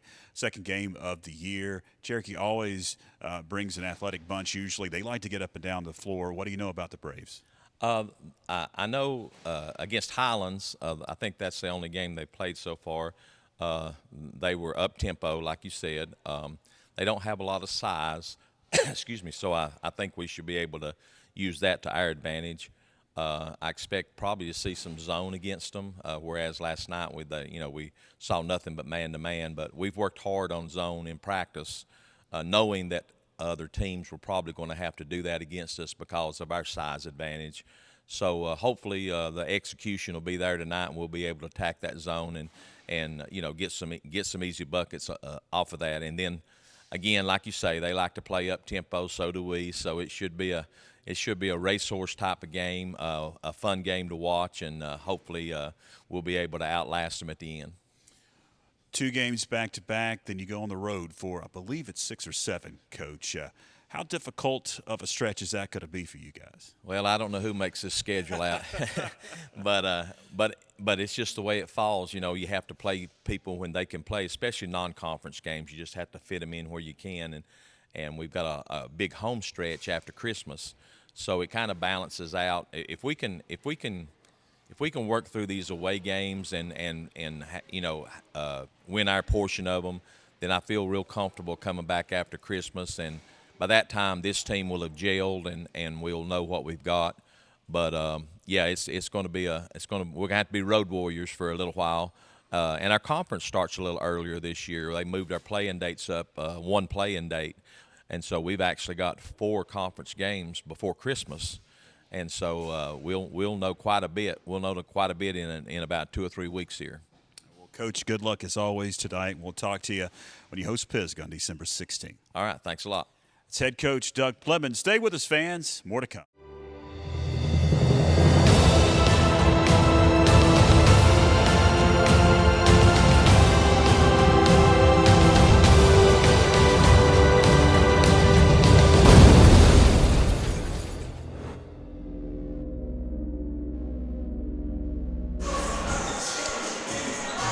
Fans, welcome back as we get set for the boys varsity.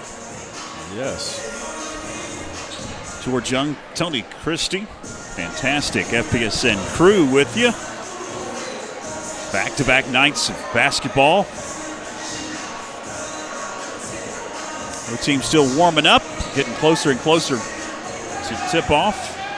About a minute and a half till we'll get the starting lineups introduced, and we'll get to some basketball action right about 8 o'clock. We appreciate you joining us on whichever platform that you've got us tuned in tonight, whether it's on YouTube or on Facebook. We appreciate you. These 2 teams will meet twice here in the regular season. Franklin swept the season series last year. They will play again in Cherokee in that beautiful facility on December the 6th. So about a week and a half.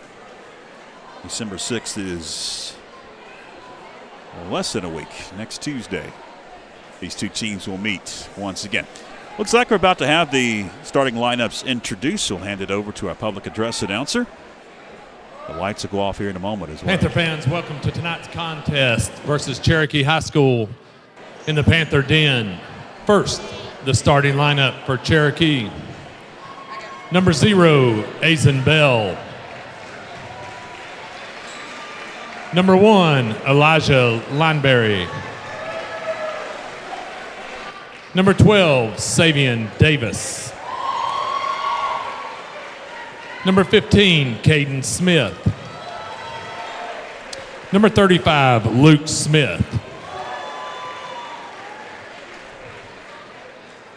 Panthers, lights out in 5, 4, 3, 2, 1. They didn't listen to you. The lights didn't go out. Oh, a little delayed reaction there. Oh, man. All right, Panther fans, get on your feet for your Franklin Panthers. At forward, a senior, number 2, Keller Lamb. At guard, a sophomore, number 3, Max McClure. A senior playing forward, number 22, Parker Cage. At guard, a senior, number 23, Josh Zollner. At center, a senior, number 32, Cal Drake. There's the starting lineups for both teams. We'll turn the lights back on. We'll get to some non-conference high school varsity basketball here at Panther Den. You've mentioned it a couple of times as we have broken this game down over the past almost 20 minutes now. Interested to see how the officials will call this ball game. Got to get some lights on first before we Definitely. play. What is going on? Lights, please. Yes. Oh, man. Just put the spotlight on them over there, man. Just put the spotlight down. Did the lights break is the question. I see somebody running to the locker room. Is that Becca over there? We played some football games with no lights. Actually, it's lighter on the camera view than it is in the facility. It's so dark in here. It is very dark. This is crazy. Yeah. I've never been a fan of the lights being cut off, but I'm old school. So. Oh, there they are. So. Jay was running. We didn't get a shot at Jay. He's act off. I love it. Jay's like, come on. All right, it's going to be Cal Drake jumping center on Luke Smith. We are underway. Got to get our eyes to adjust. Yes. The bright white uniforms that the Panthers are wearing tonight. And Cherokee in the maroon, trimmed in gold. Cherokee starts with looks like a 3-2 zone. Collapse on Cabe, triple teamed, and he turns it over. It's and right the back. Braves turn it over. It's Cabe stripping Zoe Smith into the corner. McClure swing it over to Zollner. Now it's Cal Drake up top. Back to McClure. They actually came out. They're actually on running man now. Dunk that. Lamb to the hole. Keller Lamb gets the scoring going. Good move by Keller going baseline. Keller's a very athletic player, wing player that can. He does a lot of things. He might even get close to leading the Panthers in rebounding this year. He's a very good rebounder. Lindberry brings it up into the front court for the Braves. He'll have it in the corner. Attacks. He can't hit. Rebound picked up by Keller Lamb. Cade baseline. Now to McClure. And Cade, it's directing traffic, gives it up to Cal. Drake stripped away.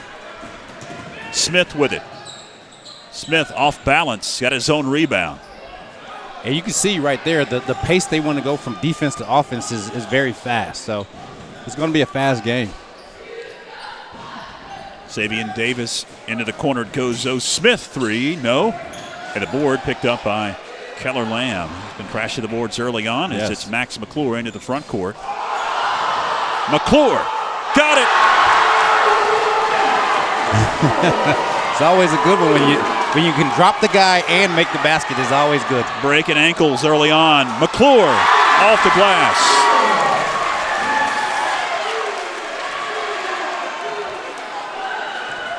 Lineberry into the front court, guarded by Zollner. He gets double teamed, lifts a pass, knocked away. It's picked up. McClure. That'll be an intercepted pass. Davis knocks it away. He'll slow it down. Will Savion Davis. Over to Zoe Smith. Now Bell with it. Splits a double team. Kicks it out. It's Lindberry. Three. No. And picking up the board, Cal Drake. Finished with a double-double last night. 27 points and 10 rebounds. Cabe lost control as he went to the hole. A lot of contact in a lot of these. Smith. Long board, Lindberry. He got fouled on the floor. They'll wave off the shot as it went in. Yes, and this is exactly how I thought it was going to be. A lot of contact, and there's not going to be too many fouls called unless it's like a block.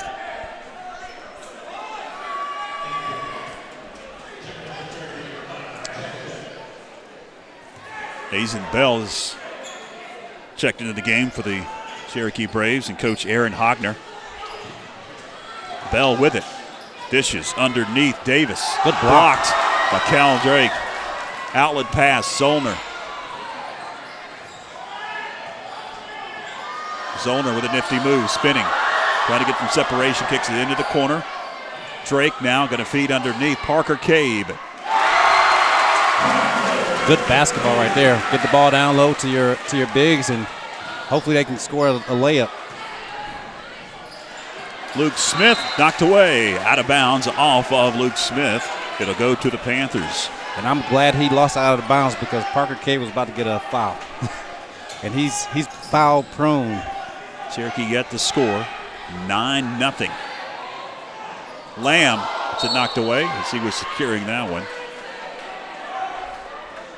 Pisateski came in and knocked it away. Max McClure. See if we can get this play right here. Triggers, gets it into Zollner. Up top, wide open Cade, three. Drake with a rebound. Count it, and one. Cal Drake picking up where he left off last night. Yes. Grabbed the board, got nice position. Back to that free throw line. See him right there, gets the tip. Then he gathers himself and goes strong. He knew he was going to get hit, so he went strong and was able to make that one. Could make it a 12-0 Panther lead. Drake gets the roll. 4:11 left. Bell dishes. The block. Smith gets his shot blocked. Braves pick it up. Tisateski shot from beyond the arc. No.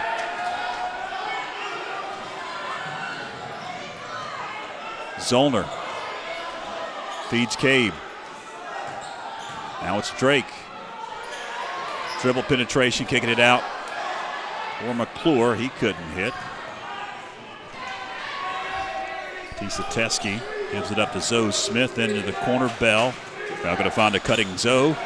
And Smith loses control of it.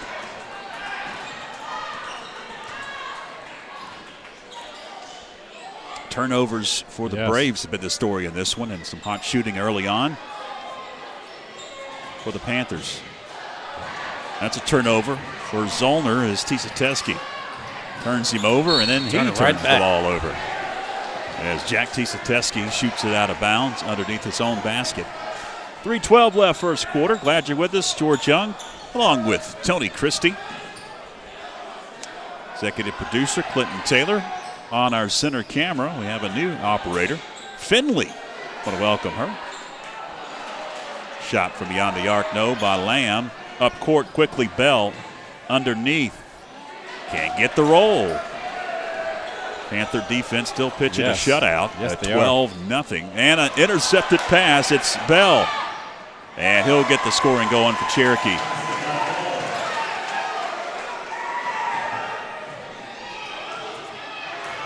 Al Drake to Parker Cade. Left to the elbow. Yes. Cade with the bucket.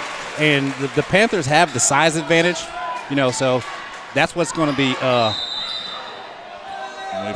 evident in a lot of these plays right now. And it looks like it's going to be a timeout. It'll be a full timeout for Hogner and the Cherokee Braves. 2:19 left in the opening quarter. We'll take a break. Stay with us.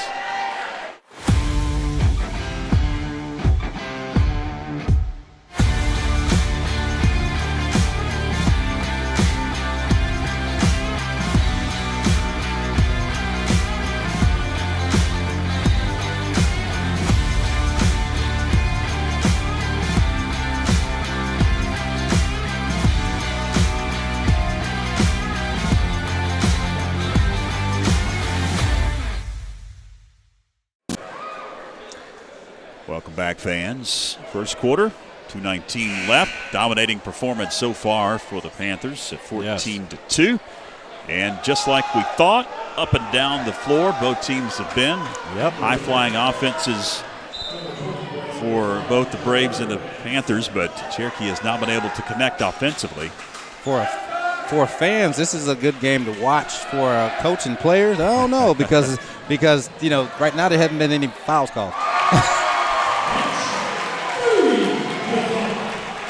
Good shot by Braylon Desarn there. It was Desarn as a guy blocking me. I don't know what he was doing. He's out of the way now.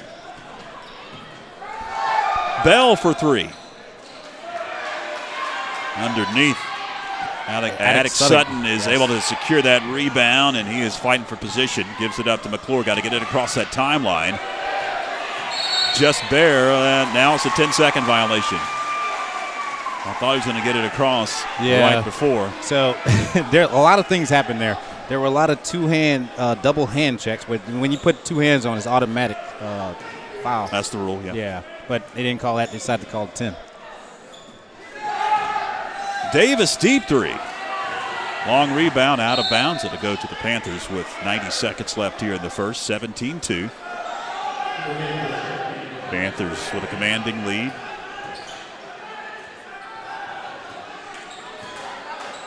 Sutton issues in the backcourt. He'll get it up. Underneath. McClure couldn't hit. Tisateski for three. Jack couldn't hit. It's McClure with the rebound. Gives it up to Drake. Going to push it into the front court. Good pass. Underneath it's Cabe. It wouldn't fall. Had position. Zoe Smith pulls up. Saved out of bounds by Parker Cade. McClure races coast to coast, blocked, and a foul called on Azen Bell, I believe. That's going to be 0. That'll be his first. And the second whistled on Cherokee. And Max McClure will be at the line for 2 shots. 46.8 left here in the first. Hits the first.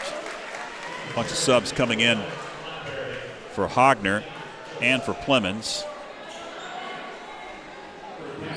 Josiah Tisateski along with Lineberry back into the game for Cherokee.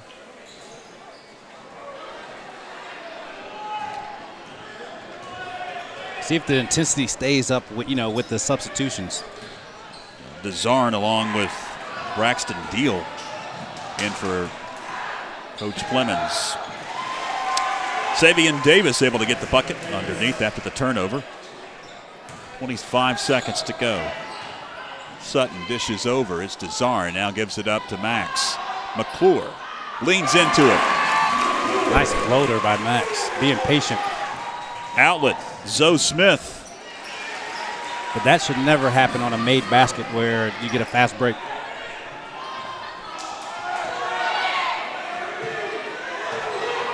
That'll do it. 1 quarter in the books. A high-flying first quarter, 20-6. Franklin with the advantage as we head to break. Stay with us. Join Backlot Cinema and the Blue Ridge Bartram Trail Conservancy for Walking with Bartram, a section hike of the Bartram Trail through Georgia and North Carolina.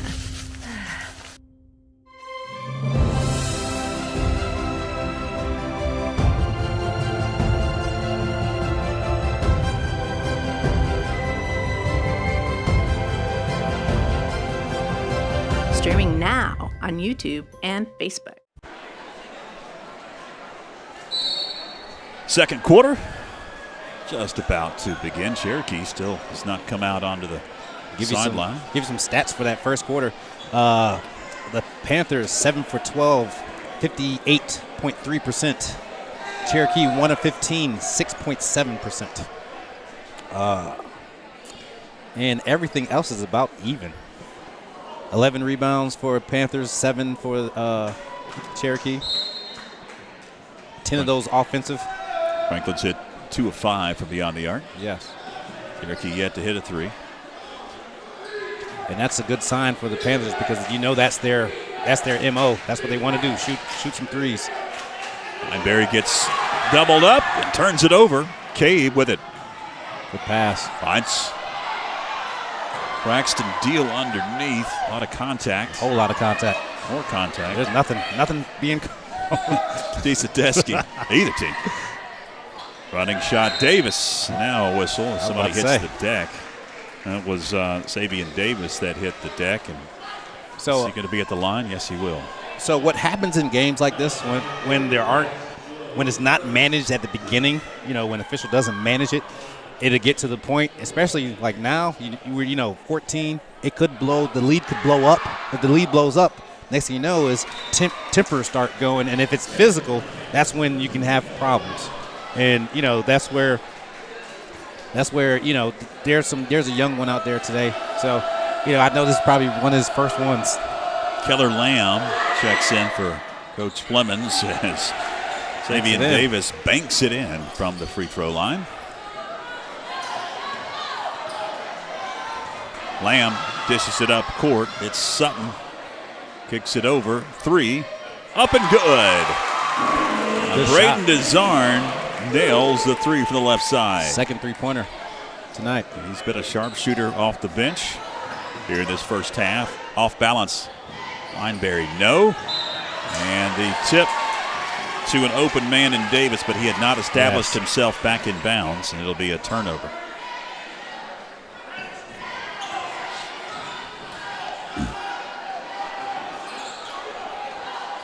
Pass up court, almost intercepted, secured by Van Hook. Shot up and good by Luke Van Hook.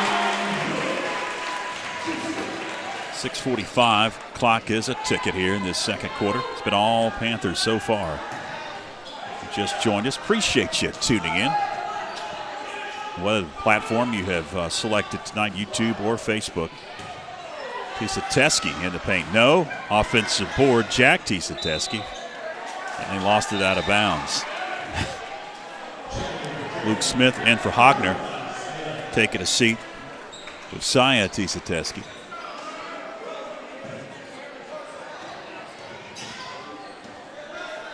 Keller Lamb in the backcourt with some issues. Got to get it across that timeline. We've already seen a 10-second call. Yes.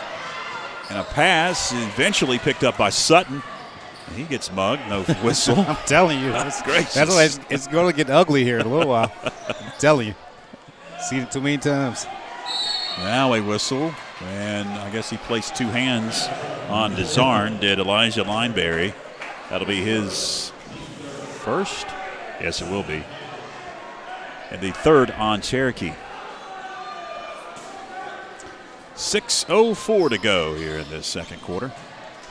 Van Hook backs down off the glass. Back-to-back points for Luke Van Hook. Yes.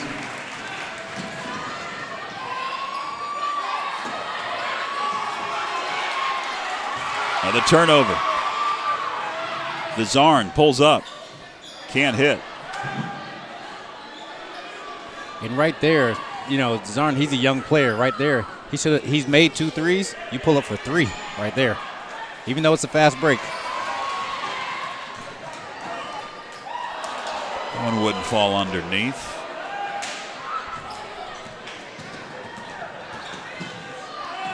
Running shot for Zoe Smith, and he'll get the bucket to go. 27-9. And again, almost a turnover in the backcourt. Now starters check back in for Clemens. Yes. Zollner, Drake, McClure, and Lamb, along with Kay, back out on the floor for Doug. 5:13 to go in the second. Been a commanding lead throughout for the Panthers. Drake backs in and double team, saves it out of bounds. It hits a Brave in the head, but eventually secured by Savion Davis. So Smith had it knocked around. He secured it, then jumped the pass into the corner that was knocked out of bounds. This is that hard angle for us to see what's going on. Right below us here. Yes.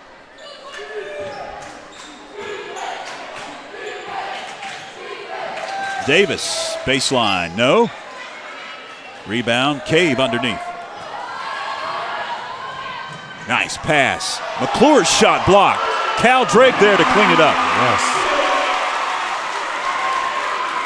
Good passing, good hustle by Cal Drake to keep it going. Good steal by Max McClure. McClure secures it off the glass. He actually got fouled in that one too. I was just about to say. Bell's pass intercepted. Parker Cave. Good pass. Zollner lost it. Knocked out of his hands off of a Brave. Grant will check in along with Martin for Hogner. 4:11 left second quarter. McClure's inbounds pass is knocked away, trying to get it over to Zollner. So Franklin will trigger in front of the Cherokee bench with 4:10 to go here in this second. Pass saved out of bounds into the hands of Drake. Cal Drake. Back-to-back layups for Cal. 4 minutes left. And a steal. Cade. We've had a couple of those this game where missed the layup. The adrenaline's pumping, and you know, this game is, like I said, it's physical. Yeah. Odds get big. You see the rim. Yes. Adrenaline's a pumping. 3:43 with the clock stop as that one went out of bounds. Sateski gets it in. King gives it up to Grant. And Grant is fouled to reach in. Parker Cave, I believe, picked it up. Is that his third? No, it's his first and the team's third. Okay, that's what I thought.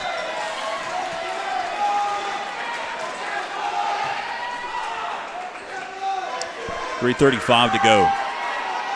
Cherokee has to trigger in front of the student section. And a steal.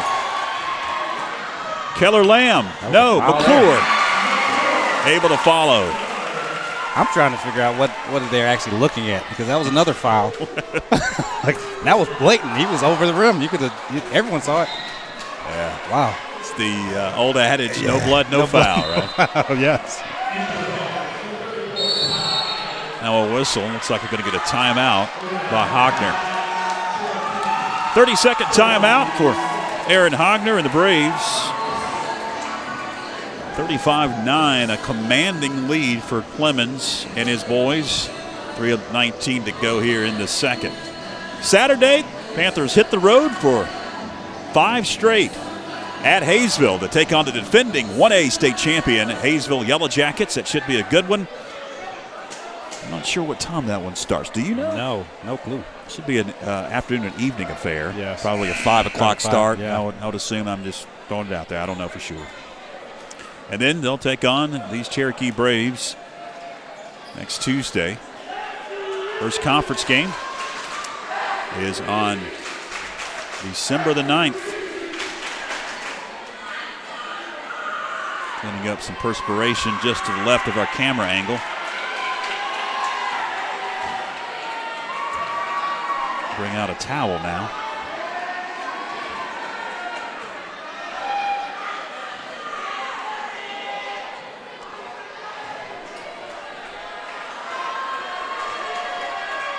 Looks like we're ready to go.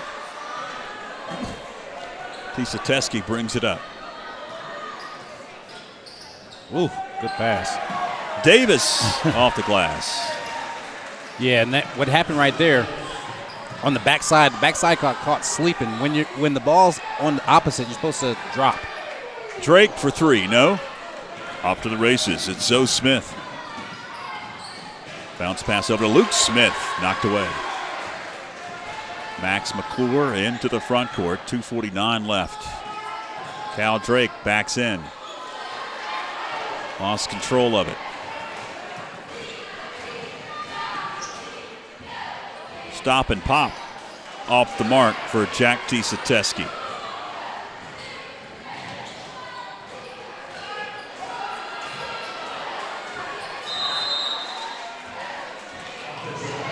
Offensive foul on Ty Hanley.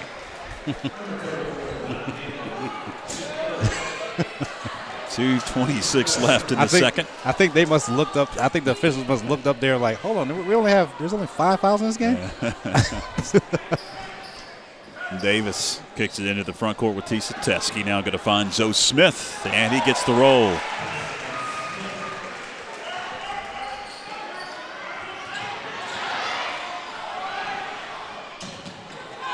Smith, back-to-back points.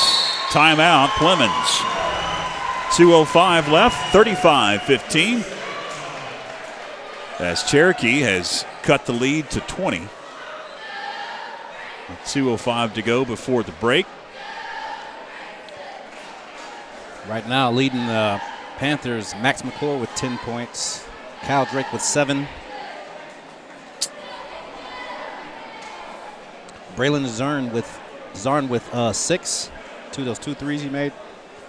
Luke Van Hook with 2 off the bench. Coach Clemens calling timeout to settle things down. It's gotten a little sloppy. Yeah, very sloppy. Late here in the second quarter. Cherokee able to convert some of the turnovers into points. That hadn't happened earlier. Zollner with it. Bounce pass knocked away. Trying to hit Drake, who was cutting to the hole, and Savion Davis knocked it out. And as they play through the season, they'll realize that, Cal Drake's about almost 6'8". So you throw that up. You don't throw a bounce pass to him down there in the post. Another turnover. Tisateski now returns the favor as he turns it over.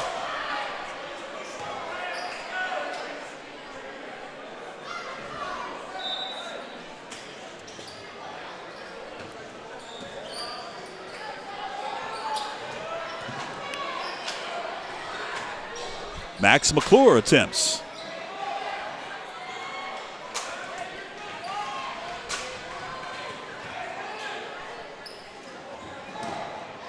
Lindberry, no. Rebound, McClure.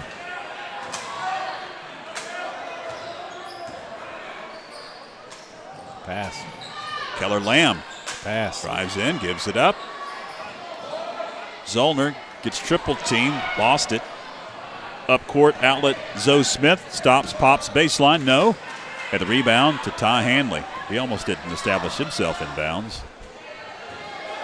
Coming from the out-of-bounds area. Another collision. Drake drives in. There's a pass almost intercepted. Don't know what's going on right now. Under 50 seconds. Set something up and call it and run it. Zollner. Nifty dribbling. Finds Lamb. Shot blocked. outlet. Lindberry off balance, got it to go. 30 seconds left. Catch it first. There you go. Saved by Ty Hanley into the hands of Cherokee. It's Luke Smith. Now into the corner, Zoe Smith. Back to Luke. Spins off the glass. Smith, nice move underneath. Working on Ty Hanley. 5 seconds left. Drake partially blocked. Whistle and a foul. 3 shots coming up for Cal Drake with 1.8 seconds remaining. That's got to drive Hogner nuts. Absolutely. Fouling a jump shooter. That will be the second foul whistled on Savion Davis. Both teams have 4, respectively. First of 3 is up and good for Cal Drake. Bell going to check in for Hogner. Taking a seat as Davis after picking up that second foul. Third up and good. Or the second of 3 up and good. We'll have one more.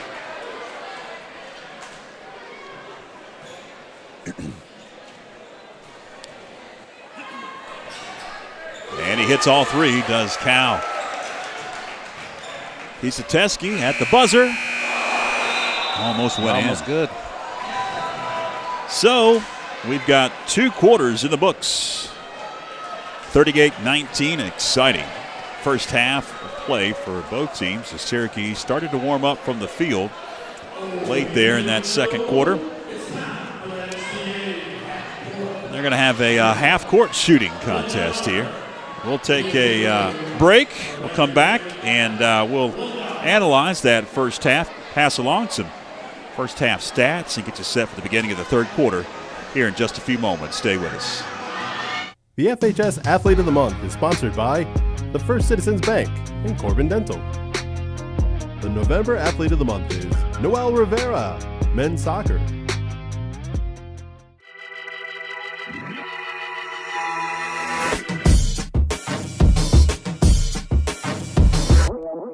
Hi, my name is Noel Rivera. I'm a senior. I play soccer at the Franklin High School. My earliest memory of the game is watching Germany versus Argentina in the World Cup final. Ever since then, my love for the game has grown.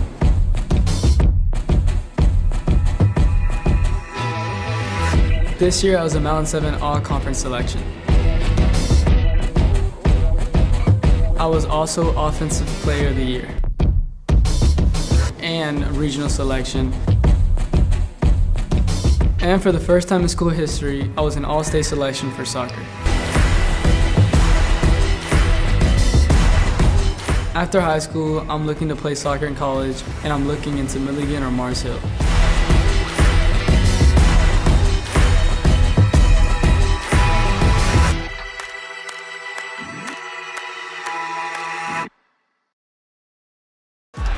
In open space, Hanley at the 20, 15, 10, 5, touchdown. Davis hits one into right pretty well. Right fielder backpedaling. It's out of here.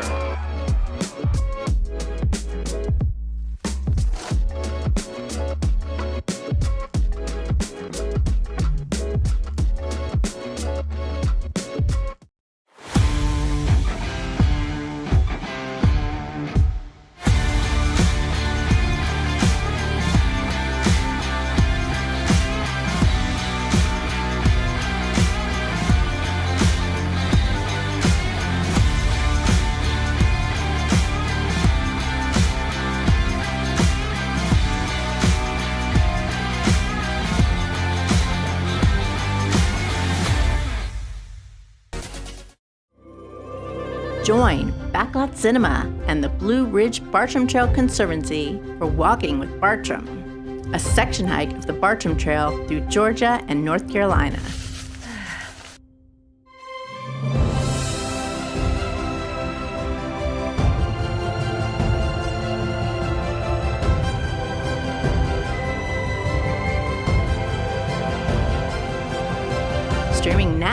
on YouTube and Facebook. Locally owned and operated, Tipton Pharmacy is Franklin's hometown pharmacy and can fill all your prescriptions. If you need a compound or a regular prescription filled, stop by Tipton Pharmacy or use the convenient drive-thru.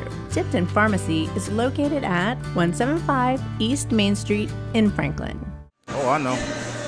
Welcome back, fans, as you see the half-court shooting contest happening. FCA sponsors it. And a long line of people to the right of our camera shot, all the way back to the other goal. There's been 3 made as well, too. So they hand out money, I think, or something like that. Some gift certificates or something. Maybe Chick-fil-A sandwiches. At one point in time, they were handing out like certificates for Chick-fil-A sandwiches. At the break, 38-19.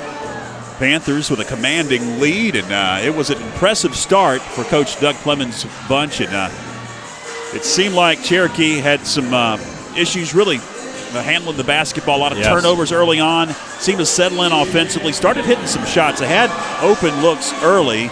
Started hitting some shots late in that second quarter. Panthers able to regather themselves. Starters took a couple of minutes off and then came back in and able to rekindle that spark that they had early on. Yes, and that's what the Panthers they've watched. They sat and watched last year and they saw you kind of have to jump on teams, and that's what they did. They came out and jumped on Cherokee early and haven't really gave him enough room to breathe all around. And then on offense they've been pretty good. They're shooting 50% right now, 15 for 30. Opposed to Cherokee's 9 of 30%. And then on three-pointers, it's Franklin's 3 of 9, 33%, and Cherokee is 0%. They haven't made one yet, and that's their game right there, shooting threes. Interesting stat there in the field goal shooting department. Both teams have attempted 30 shots. Yes. Both teams have been up and down the floor, and the shots just weren't going early for Cherokee. And that's because if you look at the turnovers are about equal. 17 turnovers in the first half to 13 turnovers. Both those numbers for a coach, will give you all those gray hairs I have. Or no hair. Or no hair, like yes. I don't have any. Because that right there for as a coach, you're trying to get your team to be 10 or less, maybe 15. And, in the first half, they've had for Franklin, they've had 13, along with 17 for Cherokee. Yeah, 30 turnovers between the two. Yes. That's a lot of turnovers. A lot of turnovers. And it's kind of correlated because if you go into the numbers and everything like that and you're, a basketball nerd like I am, it always equates to how many – and then there's been 8 fouls called. There's been 8 fouls called and 30 turnovers. So, there's something to it. This is a varsity game. That shouldn't be happening right now. So at the break here at the half, 38-19, the Panthers with a commanding lead scored 99 on Cherokee in their lone meeting at the Panther Den last year. All right, we'll take a quick break. We'll come back and tip off the third quarter right after this.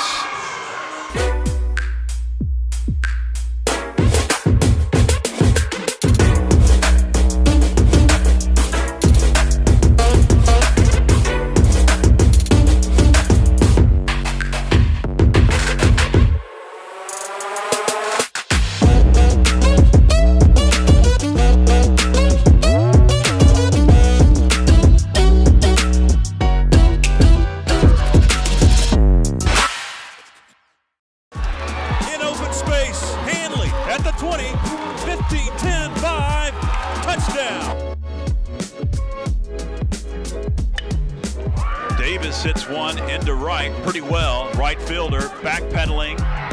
It's out of here.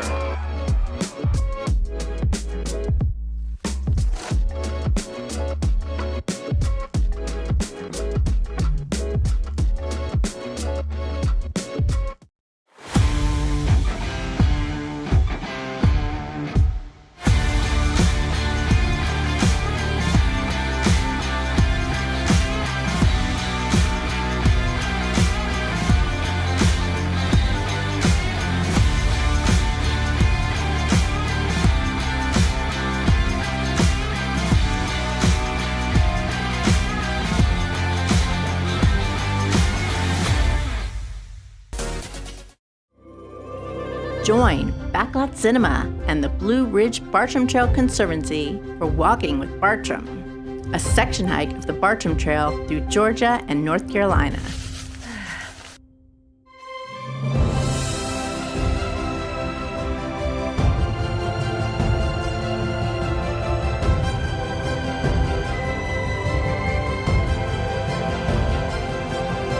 Streaming now on YouTube and Facebook. Student section having a ball. Dancing along to the music here at the break. Halftime at the Panther Den.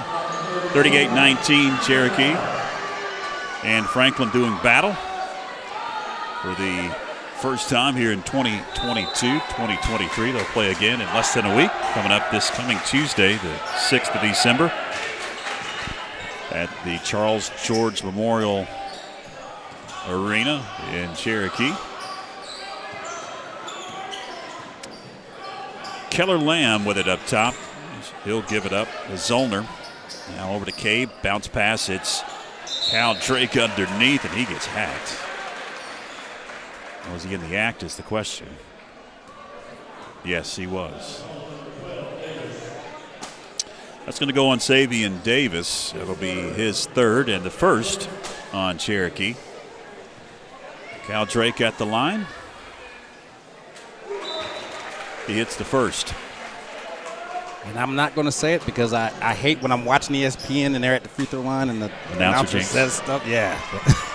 Or field goal kickers. Yes. I hate announcers as well. Okay. Cal's perfect from the free throw line tonight. Hits them both. Last night he got to the free throw line. He shot 20 free throws. So Smith, high arcing shot wouldn't fall. Zollner comes out with it.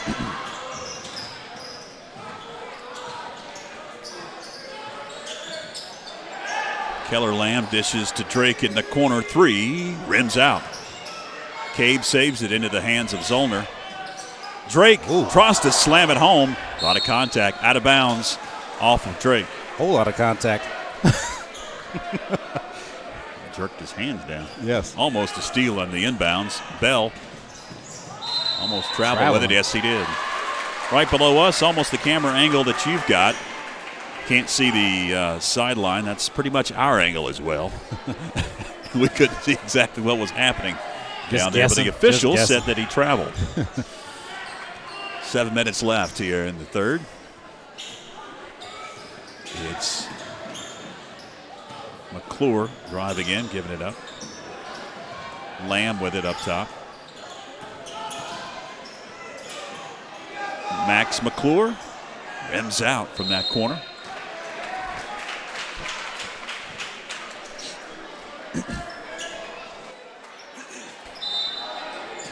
McClure to trigger.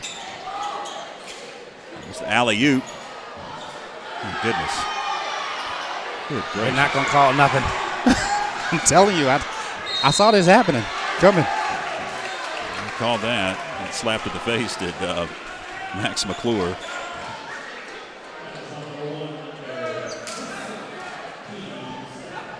Foul on Lineberry, his second. So Max McClure will be at the line for a couple. Second whistled on Cherokee. And he got the first. Did Max? He'll get one more.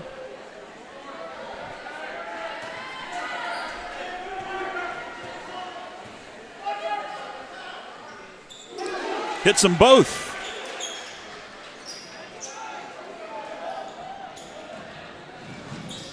Quickly down court. Smith with it. Now a three up in the air and good for Jack Tisateski. Yes, and he gets that lid off of the three-point shot for the Braves.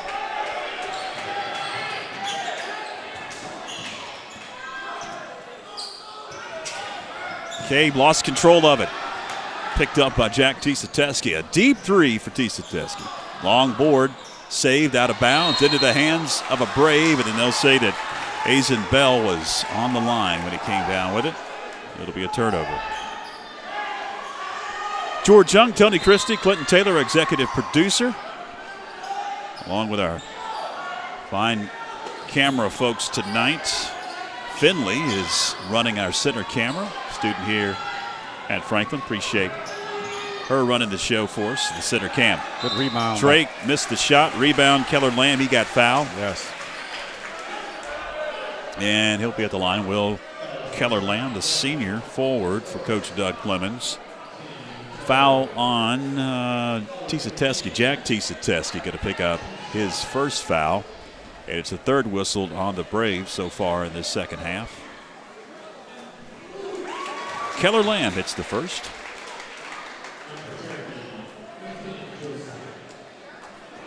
Josiah Tisateski will check into the game for Hogner. Taking a seat as Bell. Second shot up and good by Keller. Luke Smith's pass knocked around. Going to be picked up by Max McClure. He's going to find Parker Cabe. Cabe underneath. Cal Drake off the glass.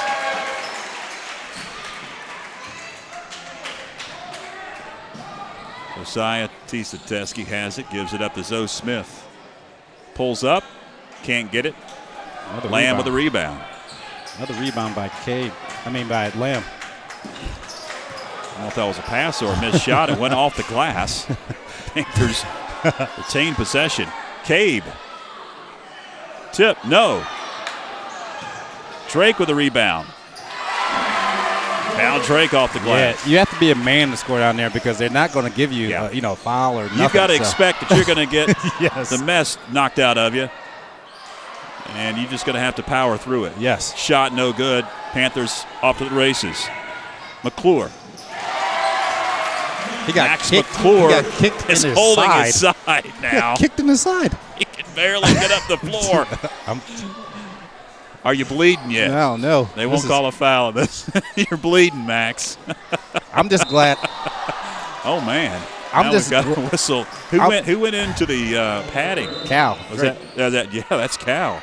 Yeah, so I'm just glad that these, they're right here. You'll see right here, kicked in the side. Good gracious. That's a foul in 36 countries. So. Yeah, I mean, it's just one of those nights where it doesn't really matter. Either team. No. They're not biased. biased. I'm about to say, it's not biased at all. It's not at all. You're going to have to expect it. I'm just glad that both teams have, real good kids. Yeah. To where, they don't take it personally. Yeah, and they're not taking advantage of it either. Lindberry with the steal. Swings it into the corner. It's Tisateski going to tiptoe. Dish it out. Josiah Tisateski can't get the roll, but he'll be at the line for a couple of shots. 50-22, 4:27 left. Third quarter.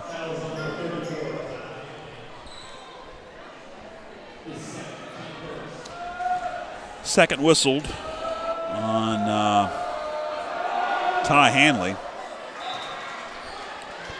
I didn't realize Hanley had checked in. Yeah, he's out there. Grant checks in for Hogner and the Braves. And a stat that actually, shows if who's the aggressor is if you can make more free throws than your opponent takes. This game it's a little weird, but right now the Panthers are 11 for 12, and Cherokee they're 1 of 2.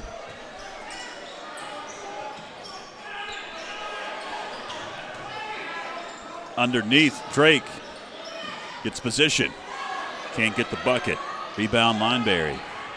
Being harassed by Hanley. He gets it up court now. Tisateski off balance. Got the roll. Nice move. Jack Tisateski. 3:54 with a ticking clock in the third quarter. Panthers by 26. It's been double digits since early on in the first quarter.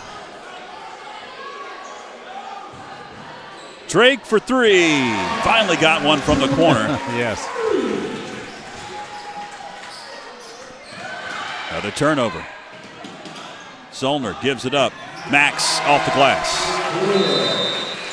Whistled and a timeout called by Doug Clemens. 55-24. Panthers have opened it up with 3:25 left. It's going to be a 30-second timeout.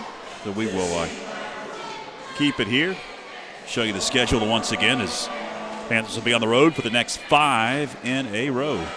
Traveling to Hayesville on Saturday. Cherokee next Tuesday. The next Friday it is at East Henderson. And then following it up with a Saturday date with the Raven County Wildcats, a team they saw last night.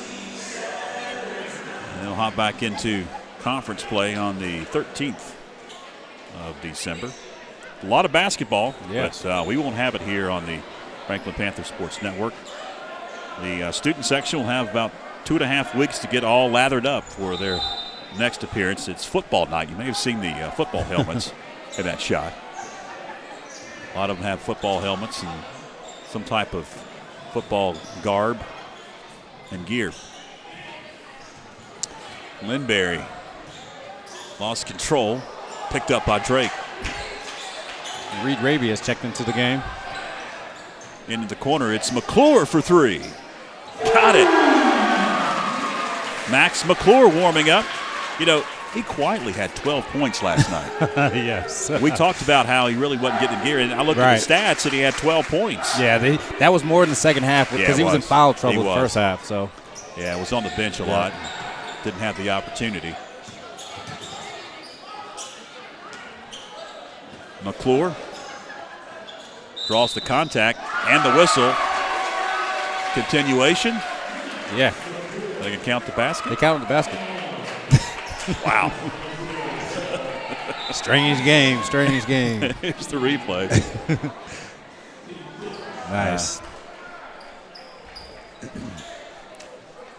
So Max for 1 at the charity stripe. 2:31 left in the third. One of the Panther greats, Lee Scruggs. He was looking for the replay of Max's when he dropped that guy on going to the hole. Couldn't hit from the free throw line. Have to go back and send that clip to Lee. Yes. Smith's shot just inside the free throw line wouldn't fall. Out of bounds to the Panthers.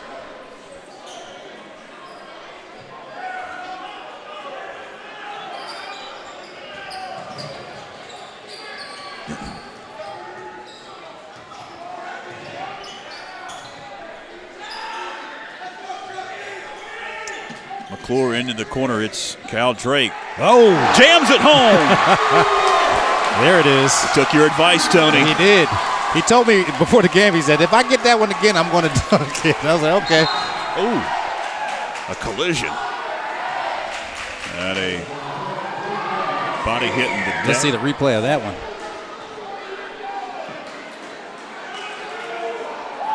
He put that down hard, too. Behind the basket can. Yeah. Almost eye level with Drake at about 7 foot. Yes. Taller than you, Tony. You're 6'7". Yes, I know.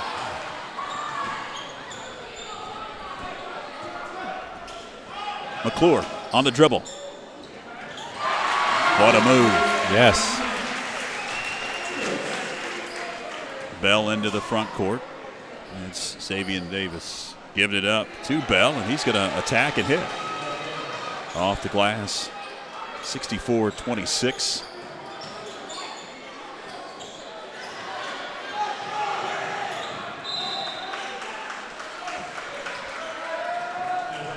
We're a bucket away from a running clock at the math. Oh, yes. Quickly. Yes. That lead exploded for the Panthers. As we were joking around here. Baseline wouldn't fall from beyond the arc. The Zoe Smith outlet. McClure going to back it out now.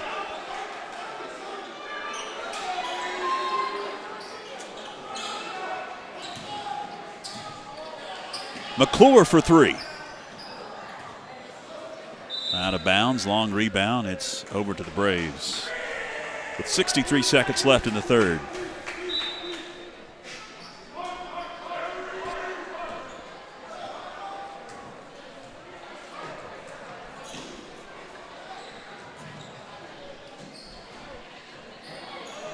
Davis.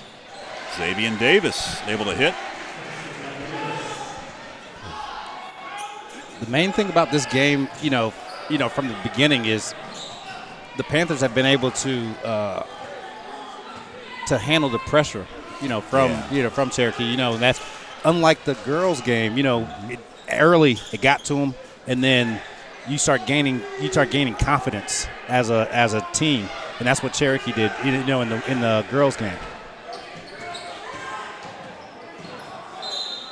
And able to handle the pressure Right. and continue offensively to hit shots.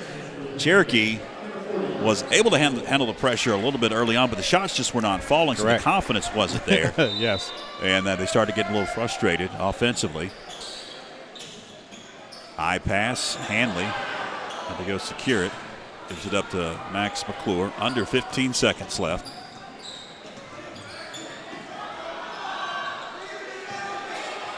McClure open three. No. Hanley knocked around. No foul over the back. Probably should have been whistled, but it's out of bounds, and that'll do it for the third quarter of action. 64-28 as we head to break. Locally owned and operated, Tipton Pharmacy is Franklin's hometown pharmacy and can fill all your prescriptions. If you need a compound or a regular prescription filled, stop by Tipton Pharmacy or use the convenient drive-thru. Tipton Pharmacy is located at 175 East Main Street in Franklin. Coin. Welcome back. Fourth quarter about to begin. Cherokee will have possession, trailing 64-28.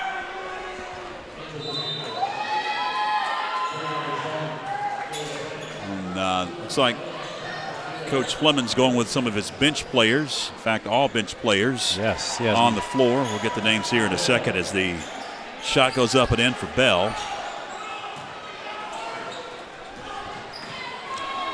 Braxton Deal had it. Now he's got it back. Gives it up to Raiden DeZarn. To Noah Brannon. And Brannon in there. It's easier for me because I coached all of them. DeZarn looks to dish. Finds Van Hook.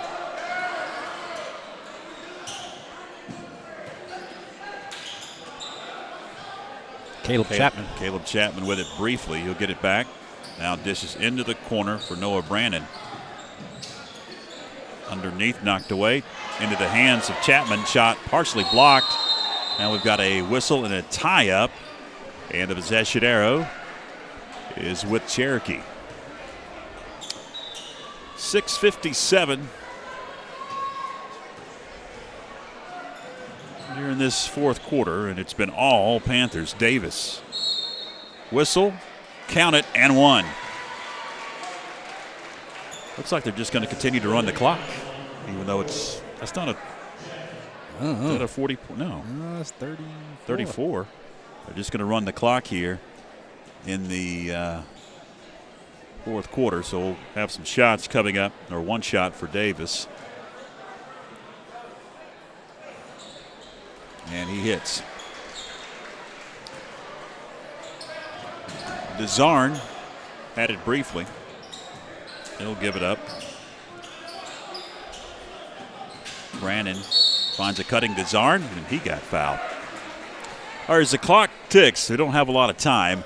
In the quarter break, we were told that we found the replay of Max McClure, a decking guy. So after this free throw attempt opportunity, we'll cue that up, or at least when we get a break in the action. Be ready, Lee. It's coming. Here it is. All right, here it is. Coming down. Ooh, inside out. Hard inside out. He thought he was going. Oh, yes. And he made the shot, too. That's what made it even better. Yeah. I said decking a guy. I meant for breaking his ankles. Yes. Second shot from the free throw line. No good. Panthers get the rebound.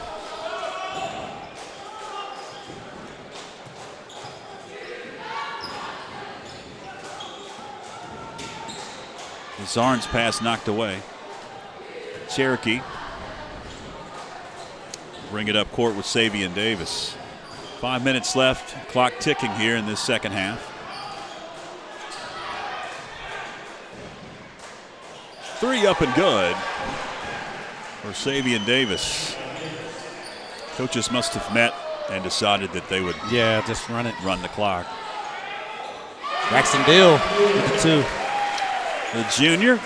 And a steal on the inbounds pass. Braylon DeZarn steals the inbound and then turns it over. And he gets it back. Hustle for Braylon DeZarn up and down the court. Braylon's a very, very fast basketball player. Brannon lost control and lost the basketball. And now another turnover. Van Hook.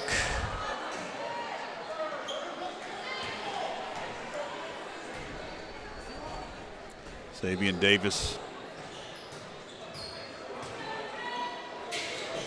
finds Bell. Now around the horn it goes into the corner. Luke Smith, and he lost it. The last touch by a Panther. Now wholesale substitutions for Clemens and Hockner.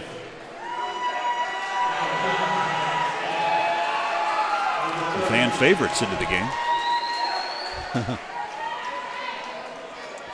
And you have Talon Smith, Jacob Gibson, and Attic Sutton coming in to join Noah Brannon and Braylon DeZarn. Teske lost it. Up court, it's Braylon DeZarn. Dishes underneath to Smith. Smith back out now to Sutton. Noah Brannon finds Smith back to Brannon. Thought about it. Now going to get triple team. Dish a pass over to Braylon DeZarn. Out to Smith for 3. No. Rebound underneath. Jacob Gibson gets the bucket.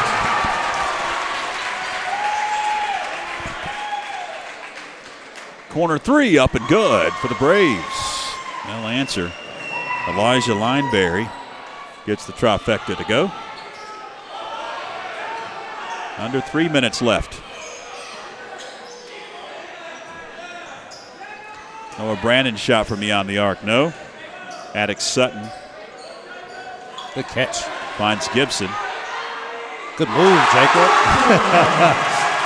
Good catch, good finish by Jacob Gibson. Teske in the corner. Gives it up. Lineberry 3. No. Teske with a rebound and banks it home.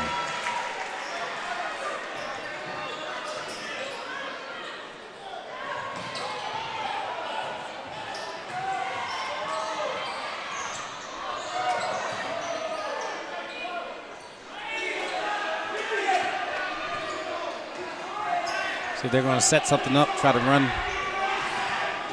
DeZarn dishes. C drove in to find Gibson, knocked around, and another turnover. Gibson got fouled on the floor.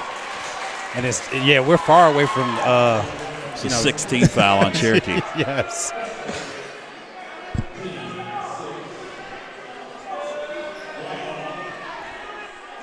Six fouls. Yep. No free throw shots.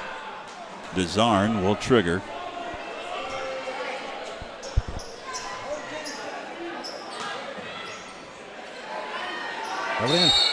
And 5 seconds will be the call. That'll be a turnover.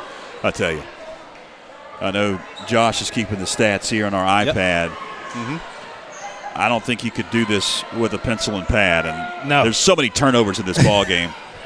You almost have to have 2 or 3 different sets of eyes watching this one to keep track in real time of how many turnovers, who got the turnover, blocks. There's been 47 turnovers in this game.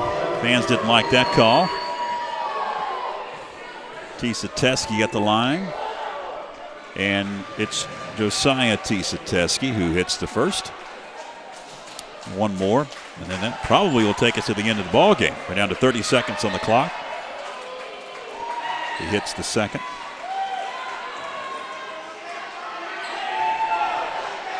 Gibson lost it, picked up by DeZarn. On the 15 on the clock. Attic Sutton had it briefly. Now to DeZarn.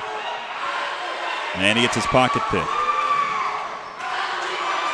Nice behind the back pass to Armachain. And that'll do it. It's a final. 70-45. Panthers victorious. over the Cherokee Braves, and they advance their mark to 2-0 in the regular season. And the Cherokee Braves fall to 1-1 here in the young season. They'll await a date in Kernersville, North Carolina on Friday against the Bishop McGinnis, a team that always you see in the playoffs. Yes. All their athletic programs seem to have a lot of success. Obviously, it's a charter or a private school, so they can recruit. I believe we played them last year in the holiday tournament at Cherokee. They're very good. I do remember that. And the Panthers will hit the road on Saturday to take on the Hayesville Yellow Jackets, the defending 1A state champion. Yes. Hayesville Yellow Jackets. Always a lively competition. They'll form the victory circle, and that's pretty much going to wrap things up for our broadcast here tonight. I want to thank Finley, who was our camera operator for the boys' game. I want to thank Clinton Taylor, able to dial up that replay. But before we go, just got to give a few stats. Yeah, a few stats. So leading scorer tonight was Max McClure with 23. Then Cal Drake with 21. And then a whole host of Panthers with 4. That's probably it. But it was one of those games where you kind of the stats are going to be like that. All right, I'll wrap it up. Clinton Taylor, appreciate you. Our executive producer, everybody watching, we appreciate you. We'll talk to you in about 2.5 weeks on December 16th. That'll be our next broadcast. And guess who it is? It's the Pisgah Black Bears. It'll be a raucous atmosphere here at the Panther Den. For all involved, for Tony Christie, I'm George Young. So long, everybody.